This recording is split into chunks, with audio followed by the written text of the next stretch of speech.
ராஜமாதாக்கு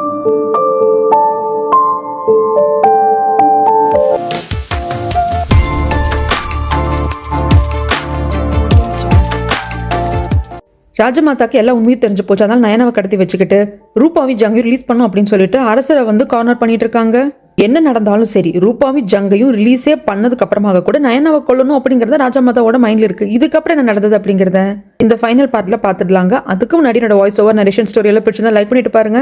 அப்படியே உங்க friend and family கூட ஷேர் பண்ணிக்கோங்க. இது வரைக்கும் யாராவது சப்ஸ்கிரைப் பண்ண பார்த்துட்டு இருந்தீங்கன்னா மறக்காம சப்ஸ்கிரைப் பண்ணிக்கோங்க. இப்போ வாங்க கதைக்குள்ள போயிடலாம். நயனா வந்து சொல்லுவாங்க, இதை பாருங்க ராஜமாதா, நீங்க என்ன கொன்னா கூட எதுவும் மாற போறது கிடையாது. அரசருக்கு எல்லாமே தெரிஞ்சு போச்சு. கண்டிப்பா அரசர் வந்து உங்களையும் சரி, உங்களுக்கு துணையாக இருந்தவங்களையும் சரி கண்டிப்பா தண்டிப்பாரு. அப்படிங்கிறப்ப என்ன தைரியம் இருந்தா என் முன்னாடி உனக்கு வா இந்த அளவுக்கு நீளும் அப்படின்ட்டு பலார்னு ஒரு அடி கொடுப்பாங்க. ராஜமாதா, நீங்க இப்போ எந்த அளவுக்கு என் மேல கோவமா இருக்கிறது உண்மையும், அதே மாதிரி என் மேல நீங்க பாசமா இருந்தது உண்மை. அதுக்கு நான் வந்து கடமைப்பட்டிருக்கேன். அதுக்கு ரொம்ப நன்றி அப்படிங்கிறப்ப அதுக்கு மேல ராஜமாதா எதுவும் பேசாம அங்கிருந்து போயிடுவாங்க. எங்க அரசர் வந்து இவங்க கமிஷனர் கிட்டயும் நம்ம தேவன் கிட்டயும் உட்காந்து ஃபீல் பண்ணிட்டே இருக்காங்க. எனக்கு தெரியும் எங்க அம்மா இப்படி ஏதாவது பண்ணுவாங்கன்னு சொல்லிட்டு, பட் இருந்தாலும் இந்த அளவுக்கு உடனே வந்து பண்ணுவாங்கன்னு எனக்கு தெரியாது. ரொம்ப கேர்லெஸ்ஸா இருந்துட்டேன். நயனா வந்து இன்னும் ப்ரொடெக்ட் பண்ணிருக்கணும் அப்படிங்கிறாங்க. தேவோனுக்கு அதுதான், இந்த அளவுக்கு நான் யோசிக்கல, நயனாவை பாதுகாத்திருப்பேன் அப்படின்ட்டு எல்லாரும் அதையே புலம்பிட்டு இருக்காங்க. இப்போ ராஜமாதா கேட்குற மாதிரி நயனாவை ரிலீஸ் பண்ணும் அப்படிங்கிறதுக்காக ஜங்கியூர் ரூபாய் ரிலீஸ் பண்ணும் அப்படின்னா மறுபடியும் எல்லாமே கைமீறி போயிடும் அப்படின்ட்டு எல்லாருக்கும் அந்த பயம் இருக்கு. அதுக்காக நயனாவை அப்படியே விட்டுற முடியாது. இப்போ என்ன பண்றது ஏது பண்றது எல்லாருக்கும் குழப்பமா இருக்கிறப்போ அரசர் வந்து தன்னோட பர்சனல் பாடி கார்டை கூப்பிட்டு, கண்டிப்பா வந்து நயனாவை பேலஸ்குள்ள தான் எங்க அம்மா எங்கேயோ ஒளிய வச்சிருப்பாங்க, எங்க ஏதுன்னு கண்டுபிடிங்க, ஒட்டுமொத்த பேலஸையும் சர்ச் பண்ணுங்கிறாங்க. இப்படி எல்லாருமே வந்து சர்ச் பண்ணிட்டு இருக்காங்க அரண்மனை முழுக்கவும். இந்த பக்கமாக அந்த ஷாமனை வீட்டுக்கே கூப்பிட்டு வந்துடுவாங்க இந்த ஜங்கோட செகண்ட் ஒய்ஃப். அது மற்ற மெய்டெல்லாம் பார்க்கவும் செய்வாங்க. புதுசா இன்னொன்னு மந்திரிச்சு கொண்டு வந்திருக்கேன், இதை வச்சுக்கோ, ஜங்கோட அபிஷியல் ஒய்ஃபா நீ மாறிடுவேன், எல்லாம் உன்னோட மனசு பிரகாரமே நடக்கும் அப்படிங்கிறாங்க. இந்த பக்கமாக அண்ணா வந்து சொல்லுவாங்க ஜங்க கிட்ட, இந்த மாதிரி நயனாவை வந்து ராஜமாதா அரெஸ்ட் பண்ணி வச்சிருக்காங்க, ரூபாவையும் உங்களுக்கு ரிலீஸ் பண்றதுக்காக அப்படிங்கிறப்போ ஜங்குக்கு நம்பிக்கை வந்துடுது. ஏன்னா நயனாக்காக அரசர் என்ன வேணா பண்ணுவாரு, கண்டிப்பா நம்மளையும் வந்து ரிலீஸ் பண்ணிடுவாங்க அப்படின்னு சொல்லிட்டு இவங்க ஒரு தைரியமா இருக்காங்க. இப்படி அரண்மனை முழுக்கவும் தேடியும் நயனா கிடைக்கிறது இல்லை. அப்படியே தேவோன் வந்துட்டு நொந்து போய் வருவாங்க. அரசருக்கு என்ன பண்றதுன்னு தெரியல, தேவோனுக்கு என்ன பண்றதுன்னு தெரியல. அதான் இதுக்கு மேல வந்து தாமதிக்க கூடாது அப்படின்னு சொல்லிட்டு தேவோன் உண்மையை சொல்லிடுவாங்க. அரசரே, நான் இப்போ சொல்றது வந்து ரொம்ப கால தாமதம் தான், அந்த தப்புக்கு எனக்கு நீங்க என்ன வேணா தண்டனை கொடுங்க. ஆனா நயனாவோட ஸ்டேட்டஸை பத்தி நான் சொல்லணும். நயனா வந்து இளவரசி, நயனாவோட அம்மா அரண்மனை விட்டு போறதுக்கு முன்னாடி உங்க அப்பா அரசரோட அவங்க ஒரு நாள் தங்கியிருக்காங்க. அதன் வகையில தான் நயனா வயித்துல உருவாயிருக்கா. ஆனா அப்போ அரசருக்கு, அதாவது உங்க அண்ணா வந்து அரசரா இருந்த சமயத்துல விஷம் வச்சதெல்லாம் வந்து தெரிஞ்சதுனால பேலஸ் மெய்டு, கோர்ட் லேடிஸ் எல்லாரையும் ஒவ்வொருத்தங்களா கொண்டுட்டே வந்துட்டு இருந்தாங்க. அதனால நயனாவோட அம்மா கேபி பயந்து போய் பேலஸ் கார்டு முன்னாவோட வெளியே போயிட்டாங்க. அதுக்கப்புறமாக தான் அவங்க குழந்தைய பெத்தெடுத்து இருந்திருக்காங்க அப்படின்னு சொல்லிட்டு மொத்த கதையும் சொல்லி முடிக்கிறாங்க. நிஜமாவா? இளவரசியா நயனா என்னோட தங்கையா? இது நயனாக்கு தெரியுமா அப்படிங்கிறப்போ நயனாக்கு தெரியும், நயனா தான் இப்பொழுதைக்கும் கிட்ட சொல்ல வேண்டாம்னு சொல்லிட்டு அப்படிங்கிறாங்க. இதுல உங்களுக்கு முன்னுமே தெரியும்னா ஏன் சொல்லல அப்படிங்கிறப்போ உடனே இவர் மண்டி போட்டு என்ன மன்னிச்சிருங்க அரசே, என்ன பனிஷ்மெண்ட் வேணா கொடுங்க, ஆனா ப்ளீஸ் நயனாவை எப்படியாவது காப்பாத்துங்க, அவ அரச குடும்பத்தோட வாரிசு, இந்த நாட்டோட ஒரே இளவரசி, ஒருவேளை ராஜமாதாக்கு அதுவும் தெரிஞ்சிருக்குமோ அப்படிங்கிறது எனக்கு ஒரு சந்தேகமா இருக்கு அப்படிம்பாங்க. அரசர் அப்படியே தனியா வந்து என்ன யோசிப்பாரு, ஓ இதனாலதான் நம்ம கல்யாணம் பண்ணிக்கோ அப்படின்னு சொல்லி கேட்டப்போ தேவோன்னு ஒரு காரணம், இன்னொரு காரணம் இருக்குன்னு நயனா சொன்னாலே அந்த காரணம் இதுதான் போல இருக்கு அப்படின்னு அரசர் யோசிக்கிறாரு. அதுக்கப்புறமாக ராஜமாதாவை பார்க்க வராரு. ராஜமாதாக்கு தெரியுமா என்ன அப்படிங்கிற டவுட் எல்லாம் இருக்கு. பட் ராஜமாதா கிட்ட நயனா இளவரசியா உங்களுக்கு தெரியுமா அந்த டாபிக்கே போகிறது இல்லை. அதுக்கு பதிலாக ப்ளீஸ் நயனாவை ரிலீஸ் பண்ணுங்கன்னு கேட்குறாங்க. நீ ஃபர்ஸ்ட் ஜங்க ஹவுஸ் அரெஸ்ட்ல வச்சிருக்க, அதை ரிலீஸ் பண்ண.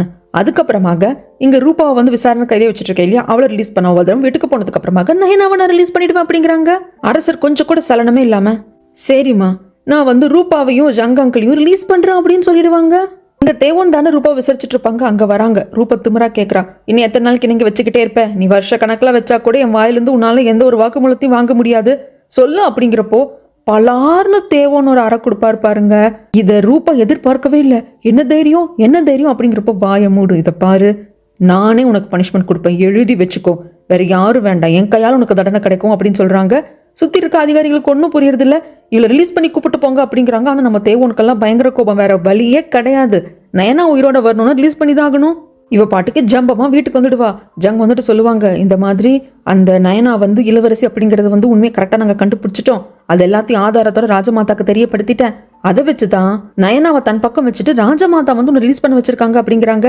சரிங்க, இது இப்படியே விட்டுறக்கூடாது, இப்ப ஏதோ நயனாவை ரிலீஸ் பண்ணும் அப்படிங்கிறதுக்காக அரசர் நம்மளை ரிலீஸ் பண்ணிட்டாரு, ஆனா இதே மாதிரி அரசர் மறுக்கா பண்ணாம இருப்பாருங்கிறதுக்கு என்ன உத்தரவாதம்? நயனாவை நம்மளால ஒண்ணுமே பண்ண முடியாது. நயனா இளவரசி அப்படிங்கிறது அரசருக்கு தெரியுமா தெரியாதாங்கிறதே நம்மளுக்கு தெரியாது, ராஜமாதாக்கு தெரிஞ்சிருச்சு, ராஜமாதா சொல்ல மாட்டாங்கன்னே வச்சுக்குவோம். ஆனா நயனா கூட இருக்கிற எத்தனை பேத்துக்கு தெரியும் தெரியாதுங்கிறதே நம்மளுக்கு தெரியாது. எனக்கு தெரிஞ்சு கமிஷனருக்கும் அந்த டிஃபென்ஸ் மினிஸ்டரான கிம்முக்கு தெரியறதுக்கு வாய்ப்பு இருக்கு. இப்ப நாம உட்காந்து அதெல்லாம் யோசிச்சுட்டு இருக்க முடியாது, நாம அரசருக்கு எதிராக மாறணும் அப்படிங்கிறாங்க. என்ன சொல்ற? ஆமாங்க, வேற வழி கிடையாது. ஏன்னா நயனா என்ன சொன்னாலும் அரசர் அப்படியே பொம்மை மாதிரி ஆடுறாரு. அடுத்து நயனா வந்துட்டு வேற ஏதாவது விஷயத்துல நம்மளை மாட்டி விட்டு விசாரணையெல்லாம் வைக்காதீங்க, தலையை எடுத்துடுங்க அப்படின்னா அவ்வளவுதான், ஒரே செகண்ட்ல நம்ம உயிர் போயிடும். அதனால அரசர் அந்த அரியணையில ஏறுறதுக்கு நாம தானே காரணம். இதுக்கு முன்னாடி அண்ணன் அரசரா இருந்தாரு, அவருக்கு விஷம் வச்சு கொன்னு அது தெரியுமோ அப்படிங்கிற மாதிரி கோர்ட் மேய்டு கோர்ட் லேடிஸ் எல்லாத்தையும் கொண்டிருக்கோம். அதன் வகையில தானே அவர் அரசரா இருக்காரு. ஏத்துற நம்மளாலையும் இறக்கவும் முடியும். அக்கா பையனு கூட பார்க்காம ஜங்கு இதுக்கும் ஓகேன்னு சொல்றான். சரி ரூபா, உங்ககிட்ட தான் பிளான் இருக்கா அப்படிங்கிறப்போ பிளான் இருக்கு. ஆனா அதுக்கு ஃபர்ஸ்ட் அடுத்த அரசர் யாருங்கிறத தேர்ந்தெடுக்கணும். அது நம்ம கையில இல்லையே, ராஜமாதா தானே தேர்ந்தெடுக்கணும்னு ஜங்கு சொல்ல, பாருங்க இதுக்கப்புறம் உங்க அக்கா ராஜமாதா பேச்செல்லாம் வந்து ரொம்ப கேட்டுட்டா இருக்க முடியாது. நாம எடுக்கிறது தான் முடிவு. அதை உங்க அக்காவை ஒத்துக்க வைக்கணும், அவ்வளவுதான் மேட்ரு. நான் வந்து ஒரு பிளான் வச்சிருக்கேன். இப்போ ஒரு இளவரசர் வந்து இந்த ஊரை விட்டு வெளியே இருக்காரு இல்லைங்களா, பேலஸ்குள்ள எல்லாம் வராம. அவருக்கு 3 பசங்க இருக்கு. அதுல மூத்தவன் அடுத்த அரசனா இருக்கிறதுக்கு கரெக்டா இருப்பான். நம்ம சொல்றபடி கேட்பான். அவனுக்கு அந்த அளவுக்கெல்லாம் அறிவு கிடையாது. அவனை நம்ம அடுத்த அரசனா தேர்ந்தெடுக்கணும். அவன் தான் அடுத்த அரசன் அப்படிங்கிற மாதிரி ராஜமாதாவையும் ஒத்துக்க வைக்கணும். அதுக்கப்புறமாக அந்த பையனுக்கும் நம்ம பொண்ணுக்கு கல்யாணம் பண்ணி வச்சிடணும். சூப்பர் பிளான் ரூபா. நம்ம அரசனா தேர்ந்தெடுக்கிற அந்த பையன் நம்ம பொண்ணு ஷினியை கல்யாணம் பண்ணிட்டு நம்ம பொண்ணு ஷினி ராணி ஆயிடுவா. நம்மளுக்கு இன்னும் ஈஸியா இருக்கும் அப்படிங்கிறப்போ, ஆமா சும்மா ராஜமாதான்னு உங்க அக்கா பின்னாடி சுத்தாம நம்ம பொண்ணை வச்சு நம்மளுக்கு என்ன வேணுமோ எல்லா காரியத்தையும் சாதிச்சுக்கலாம். இதுதான் என் பிளான். அதுக்கேற்ற மாதிரி என்ன பண்ணலான்னு பாருங்க அப்படிங்கிறாங்க. இந்த பக்கமாக ராஜமாதாவோட பர்சனல் பாடி கார்டு வந்துட்டு நயனாவை ரிலீஸ் பண்ணிடுறாங்க. நயனாக்கே ஷாக்கு தான். என்ன ஆனாலும் கொண்டுடுவேன் தானே சொன்னாங்க அப்படின்னு சொல்லிட்டு ராஜமாதா பண்ணல. ஏன்னா அப்படி பண்ணுனா விளைவுகள் எந்த அளவுக்கு விபரீதமா இருக்கும் அப்படிங்கிறது தெரியும். அது மட்டும் இல்லாம நயனா இளவரசி, அரசரோட ரத்தம் இன்னும் வந்து மோசமா போயிடும் அப்படிங்கிறதுனால ரிலீஸ் பண்ணிட்டாங்க. ஆனா நயனாக்கு ரொம்ப கில்ட்டா இருக்கு. கமிஷனர் கிட்டயும் தேவன் கிட்டயும் சொல்லுவாங்க, எனக்காக தானே அரெஸ்ட் பண்ண ரூபாவே ரிலீஸ் பண்ண வேண்டியதாக போயிடுச்சு அப்படிங்கிறப்போ, பரவாயில்ல இளவரசி, இன்னொரு வாய்ப்பு கிடைக்காம போயிடும், அவங்களுக்கு தடவை நம்ம கொடுத்துக்கலாம், அரசருக்கு எல்லாம் தெரிஞ்சிருச்சு, நீங்க அரசரை போய் பாருங்க அப்படிங்கிறாங்க. வந்தோன்னா அரசர் கேட்பாரு, ஆமா நயனா நீ தான் இளவரசி அப்படிங்கிறது ஏன் என்கிட்ட சொல்லாம மறைச்சு வச்சிருந்த?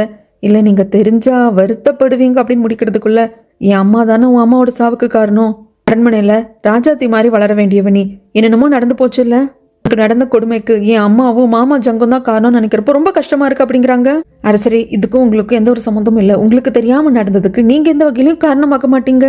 இதை பத்தியும் கவலைப்படாதீங்களே, நல்லபடியா நடக்கும் அப்படின்னு சொல்லிட்டு நயனா வந்து நிறைய நம்பிக்கையும் தைரியமும் கொடுக்குறான். அதுக்கப்புறமாக ஷினியை கூப்பிட்டு ரூபாவும் அன்னிக்காரி சொல்லுவாங்க, இந்த மாதிரி உன்னோட ஹஸ்பண்டை நாங்க தேர்ந்தெடுத்துட்டோம். இப்ப இருக்கிற அரசருக்கு ஒரு அண்ணா இருக்காருங்கிறது உனக்கு தெரியும் இல்லையா, பேலஸ் விட்டு வெளியே இருக்காங்க இல்லையா, அவருக்கு 3 பசங்க இருக்கு. அதுல மூத்த பையனுக்கு தான் கட்டி வைக்க போறோம். அம்மா அவங்க பேலஸ்குள்ளேயே வர மாட்டாங்க, அதை தவிர்த்து வேற எந்த அதிகாரமும் அவங்களுக்கு கொடுக்கப்படல. அப்படி இருக்கிறப்போ நீ எப்படிமா எனக்கு ஹஸ்பண்டா தேர்ந்தெடுத்த? அப்படியெல்லாம் பண்ணக்கூடிய ஆள் நீ கிடையாது அப்படின்னு ஷினி சொல்றப்போ, என்னடி சொல்ற, இப்ப இருக்கிற அரசனுக்கு அடுத்ததாக அந்த பையன் தான் அரசனாக போறான், அந்த அரசனை நீ கல்யாணம் பண்ணிக்க போற, ராணியாக போற அப்படிங்கிறாங்க. இதுல ஷினிக்கு விருப்பம் இருக்கிற மாதிரி தெரியல. ஆனா ஷினி ஜியை பாக்குறதுக்காக வராங்க. அங்க வந்து ஜி சொல்றாங்க, நான் ஏற்கனவே பல வாட்டி சொல்லிட்டேன் இல்லாம என்ன பார்க்க வராத அப்படின்ட்டு. இதை பாருங்க, உங்களை பார்க்க வந்தோம், என்ன ஏத்துக்கோங்க, இல்ல வேற ஏதாவது விஷயம் பேசுறதுக்காகவோ வரல. என்னோட பேரண்ட்ஸ் வந்து என்ன வேற ஒருத்தவங்களுக்கு கல்யாணம் பண்ணி கொடுக்குற பேச்சுவார்த்தை போயிட்டு இருக்கு. அது இன்னும் ரொம்ப சீரியஸா போகிறதுக்குள்ள கடைசியா உங்களை ஒரு வாட்டி பார்த்துட்டு போலாம் தான் வந்தேன். இப்ப இருக்கிற அரசரோட அண்ணா அரண்மனைக்கு வெளியே இருக்காரு இல்லையா, அவருக்கு 3 பசங்க இருக்கு. அதுல மூத்த பையனுக்கும் எனக்கும் தான் வந்து கட்டி வைக்கிறதாக பேச்சு போயிட்டு இருக்கு. உங்க மனசுல நான் இல்லைங்கிறது எனக்கு தெரிஞ்சு போச்சு. ஆனா என் மனசுல நீங்க தான் இருக்கீங்க. எனக்கு பெத்தவங்க எந்த வாழ்க்கை அமைச்சு கொடுக்குறாங்களோ அதை நான் அமைச்சுக்க தான் போறேன். அதனாலதான் கடைசியா உங்களை பார்த்துட்டு போலான்ட்டு வந்தேன். ஏன்னா வேற ஒருத்தரை கல்யாணம் பண்ணதுக்கு அப்புறமாக உங்களை வந்து பாக்குறது, உங்ககிட்ட பேசணும்னு நினைக்கிறது தப்பு, அதை சொல்லிட்டு போலான் தான் வந்தேன் அப்படின்ட்டு போயிடுவாங்க. ஷினி தெரிஞ்சு பண்ணாலோ தெரியாம பண்ணாலோ இதை சொன்னதுனால ஜிக்கு ஒரு பொறி தட்டிடுச்சு, ஏதோ ஒரு தப்பு இருக்குன்னு சொல்லிட்டு. அதனால சில ஆபீசர்ஸை கூப்பிட்டு சொல்லுவாங்க, எனக்கு என்னமோ அரசருக்கு எதிராகவே ஜங்கு மாறிட்டு இருக்கான் போல இருக்கு. அரசரோட அண்ணன் பையன் மூத்தவனை வந்து ஷினிக்கு கட்டி வைக்கணும் அப்படின்னு பாக்குறாங்க. இதன் வகையில அரசரை டவுன் பண்ண பாக்குறான் போல இருக்கு. இதுல என்னமோ இருக்கு. ஏன்னா அரசருக்கு வேற அடிக்கடி உடம்பு சரியில்லாம போயிட்டு இருக்கு. அடுத்த வாரிசாக அரசரோட அண்ணன் பசங்கள் யாரோ ஒருத்தங்கள தேர்ந்தெடுக்க போறாங்க. இவன் பயங்கரமா பிளான் பண்ணிட்டு இருக்கான். அதுக்குள்ள நம்ம ஏதாவது பண்ணணும். உடனே போயிட்டு அரசரோட அண்ணாவுக்கு 3 பசங்க இருக்காங்க. அதுல 3வது பையன் வந்து ரொம்ப டேலண்டான பையன் அப்படிங்கறத நான் கேள்விப்பட்டேன். ஏன்னா கடைசி அரசருக்கு உடம்பு சரியில்லாம போனப்போ கூட அடுத்த வாரிசு அப்படிங்கிற சமயத்துல யாரை அரசராக்குறது அப்படிங்கிறப்போ அந்த பையனை பத்தி நான் கொஞ்சம் விசாரிச்சேன். அவன் ரொம்ப டேலண்டா இருக்கான், அவனை போய் கூப்பிட்டு வாங்க அப்படிங்கிறாங்க. அடுத்த நாள் ஜி அந்த பையனோட அரசரை போய் பாக்குறாங்க. அந்த பையனுக்கு எல்லா விஷயத்திலயும் ஒரு கருத்து இருக்கு.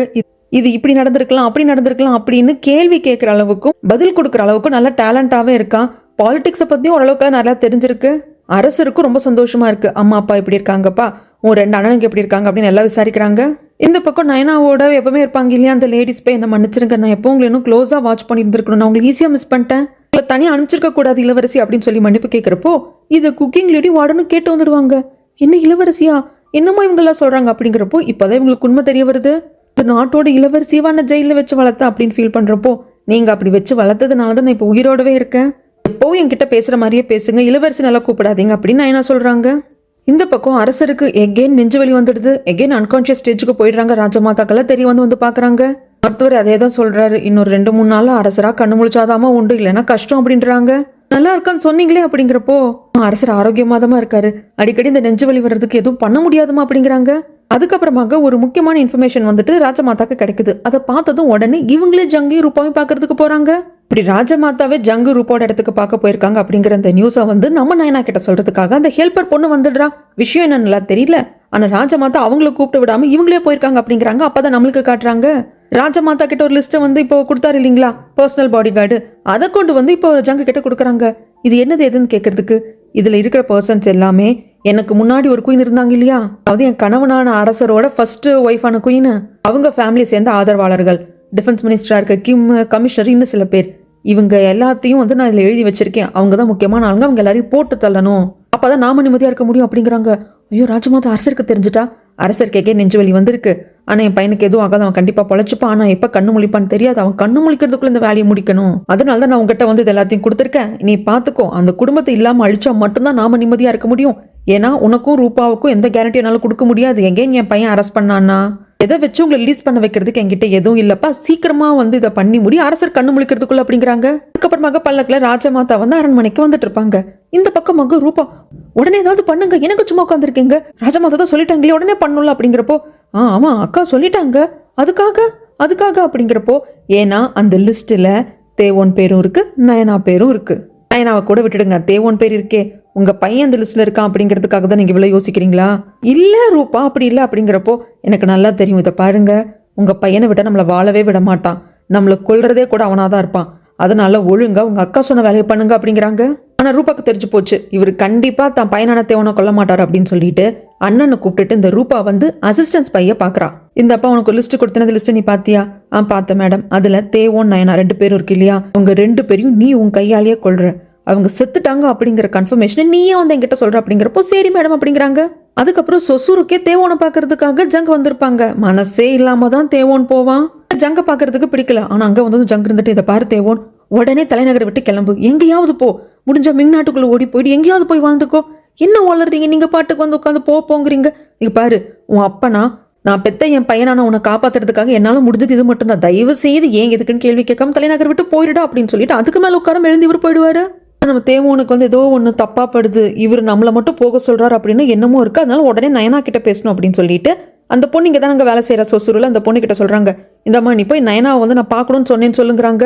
நான் அன்னைக்கு இரவு அந்த நாள் நைட்டு வெறியாட்டம் ஆடுறாங்க இந்த ரூபாவும் ஜங்கும். ராஜமாதாவோட பர்சனல் பாடி கார்டு, பேலஸ்ல இருக்கிற கார்டு, அது போக போலீஸ், ஆர்மியில ஒரு பகுதி அப்படின்னு சொல்லிட்டு இஷ்டமேனிக்கு யாரெல்லாம் அந்த லிஸ்ட்ல நேம் இருக்கோ அவங்க வீட்டுக்கெல்லாம் போயிட்டு தூங்குறவங்க என்ன ஏதுனால பாக்குறது இல்ல, பாட்டுக்கு ஈஸியா கழுத்தறுத்து கொண்டு போட்டு வந்துகிட்டே இருக்கானுங்க. இங்க நயனாவோட வீட்டுக்கும் வராங்க. நயனாவை முடிஞ்ச அளவுக்கு சண்டை போடுறா. நயனாவை கொல்றதுக்காக டைரக்டா அந்த அசிஸ்டன்ஸ் பையன் வந்திருப்பான். நயனா ஏன் நம்மள பார்க்க வரல அப்படின்னு சொல்லிட்டு வந்த தேவோன் இதை பார்த்து அங்க சண்டை போட்டு நயனாவை காப்பாத்தி கூப்பிட்டு போறாரு. இப்படி இவங்க எல்லாம் ஆடிட்டு இருக்க வெறியாட்டம் தெரியாம அரசர் அன்கான்சியஸ் ஸ்டேஜ்ல இருக்காங்க. ராஜமாதா பையனை பத்திரமா பாத்துக்கிறாங்க. அதுக்கு அடுத்த நாள் இவங்க தான் வந்து பாத்துட்டு இருப்பாங்க. அரசரோட பர்சனல் மேடு உடம்பெல்லாம் தொடச்சு விட்டுட்டு இருக்கிற சமயத்துல அரசருக்கு கான்சியஸ் வந்துருது.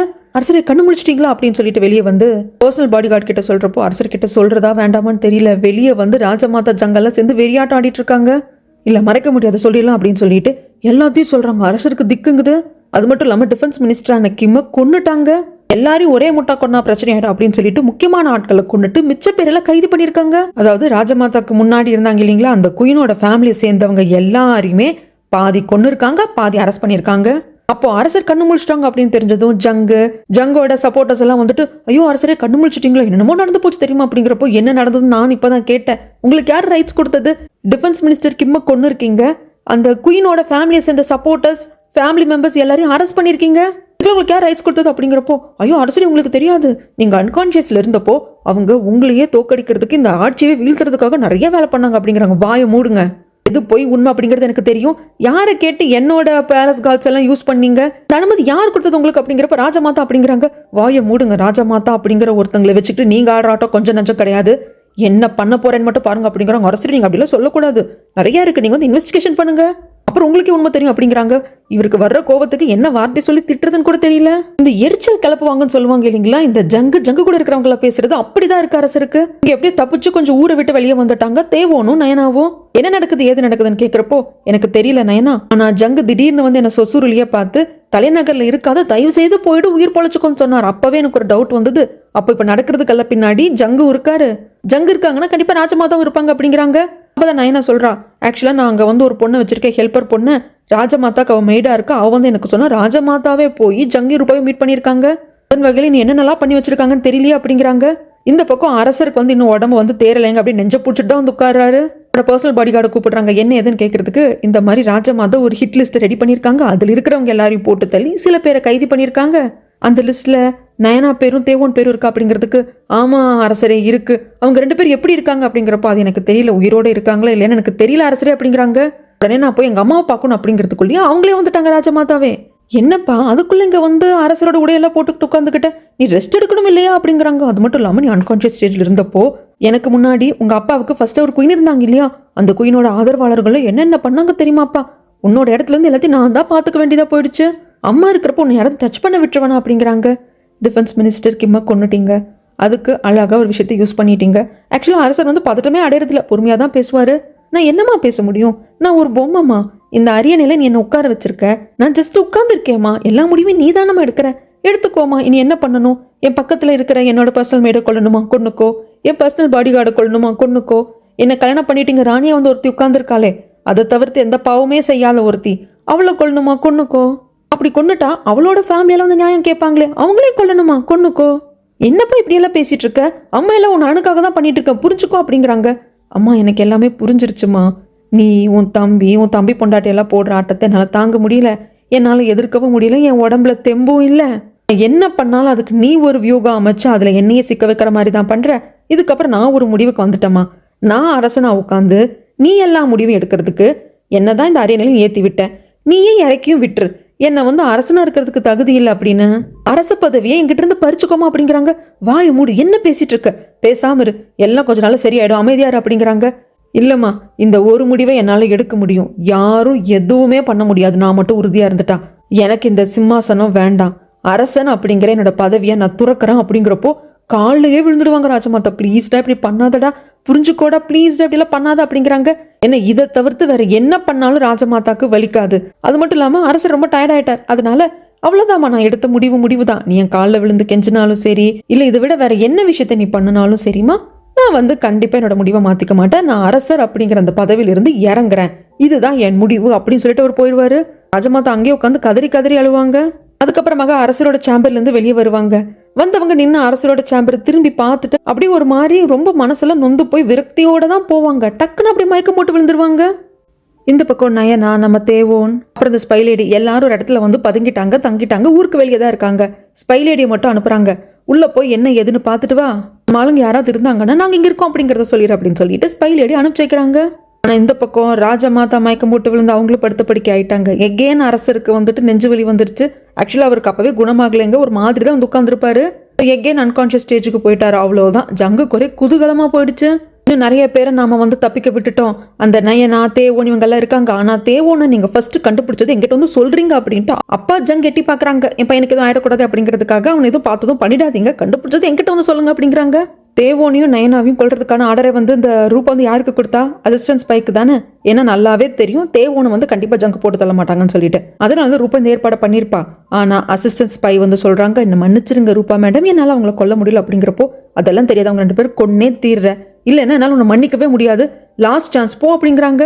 இந்த அசிஸ்டன்ட் ஸ்பை வந்து இவங்க ஆள்கிட்டையெல்லாம் வந்து கேட்குறாங்க, தேடினீங்களா, தேவோனும் நயனாவும் கிடைச்சாங்களா அப்படிங்கிறப்போ தேடி பார்த்துட்டு எங்க இருக்காங்கன்னு கண்டுபிடிக்க முடியல அப்படிங்கிறாங்க. ஏன்பா நீங்களும் ஒரு காலத்துல ஸ்பையா இருந்தவங்க, கண்டுபிடிக்க முடியலன்னு சொல்றீங்க, மறுபடியும் போய் தேடுங்கன்னு துரத்தி விட்டுடுறாங்க. இந்த பக்கம் ஜங்கோட செகண்ட் ஒய்ஃப் எகேன் ஷாமனை பார்க்க வராங்க. இந்த மாதிரி வந்து இதெல்லாம் நடந்துருச்சு, ஆனா ரூபா எகேன் திரும்பி வந்துட்டாங்க அப்படிங்கிற சமயத்துல கவலைப்படாத, நான் என் கண்ணு முன்னாடி ஒரு காட்சியை பாக்குறேன், ரூபா ரத்தம் வந்து எடுத்து சாவா அப்படிங்கிறாங்க. நிஜமாவா? அது மட்டும் நடந்துருச்சு அப்படின்னா நான் ஜங்கோட லீகல் லைஃப் ஆயிடுவேன் அப்படிங்கிறாங்க. அது மட்டும் இல்லாம எனக்கு ஜங்கோட குழந்தையும் வேணும், அப்பதான் இன்னும் பவர்ஃபுல்லா இருக்க முடியும். சொல்றப்ப ஷாமன் இருந்துட்டு நீ கடைசியா எப்போ ஜங்கோட ஒன்னா இருந்தா அப்படின்னு கேட்குறாங்க. இந்த செகண்ட் ஒய்ஃப் யோசிச்சு சொல்றாங்க, ஜங்க வந்து ஹவுஸ் அரெஸ்ட்ல வச்சுட்டு இந்த ரூபாவை மட்டும் அரெஸ்ட் பண்ணிட்டு போனாங்க, அந்த சமயத்தில் இவர் வீட்டிலே தான் இருந்தார், வெளியே போகக்கூடாதுன்னு சொல்லிட்டாங்க. ரூபாவது பார்க்க முடியல, காப்பாற்ற முடியல அப்படின்னு சொல்லிட்டு ஒரு பயங்கரமா தண்ணி அடிச்சிருந்தாரு. அந்த டைம் நாங்க 2 பேரும் ஒன்னா இருந்தோம் அப்படிங்கிறாங்க. அப்ப நீ எதுக்கும் கவலைப்பட வேண்டாம், கண்டிப்பா இந்த வாட்டி நீ கருத்தரிப்ப, ஜங்கோட குழந்தை உன் வயித்துல வந்து தங்கும் அப்படிங்கிறாங்க. இவங்க ரொம்ப சந்தோஷமா வருவாங்க.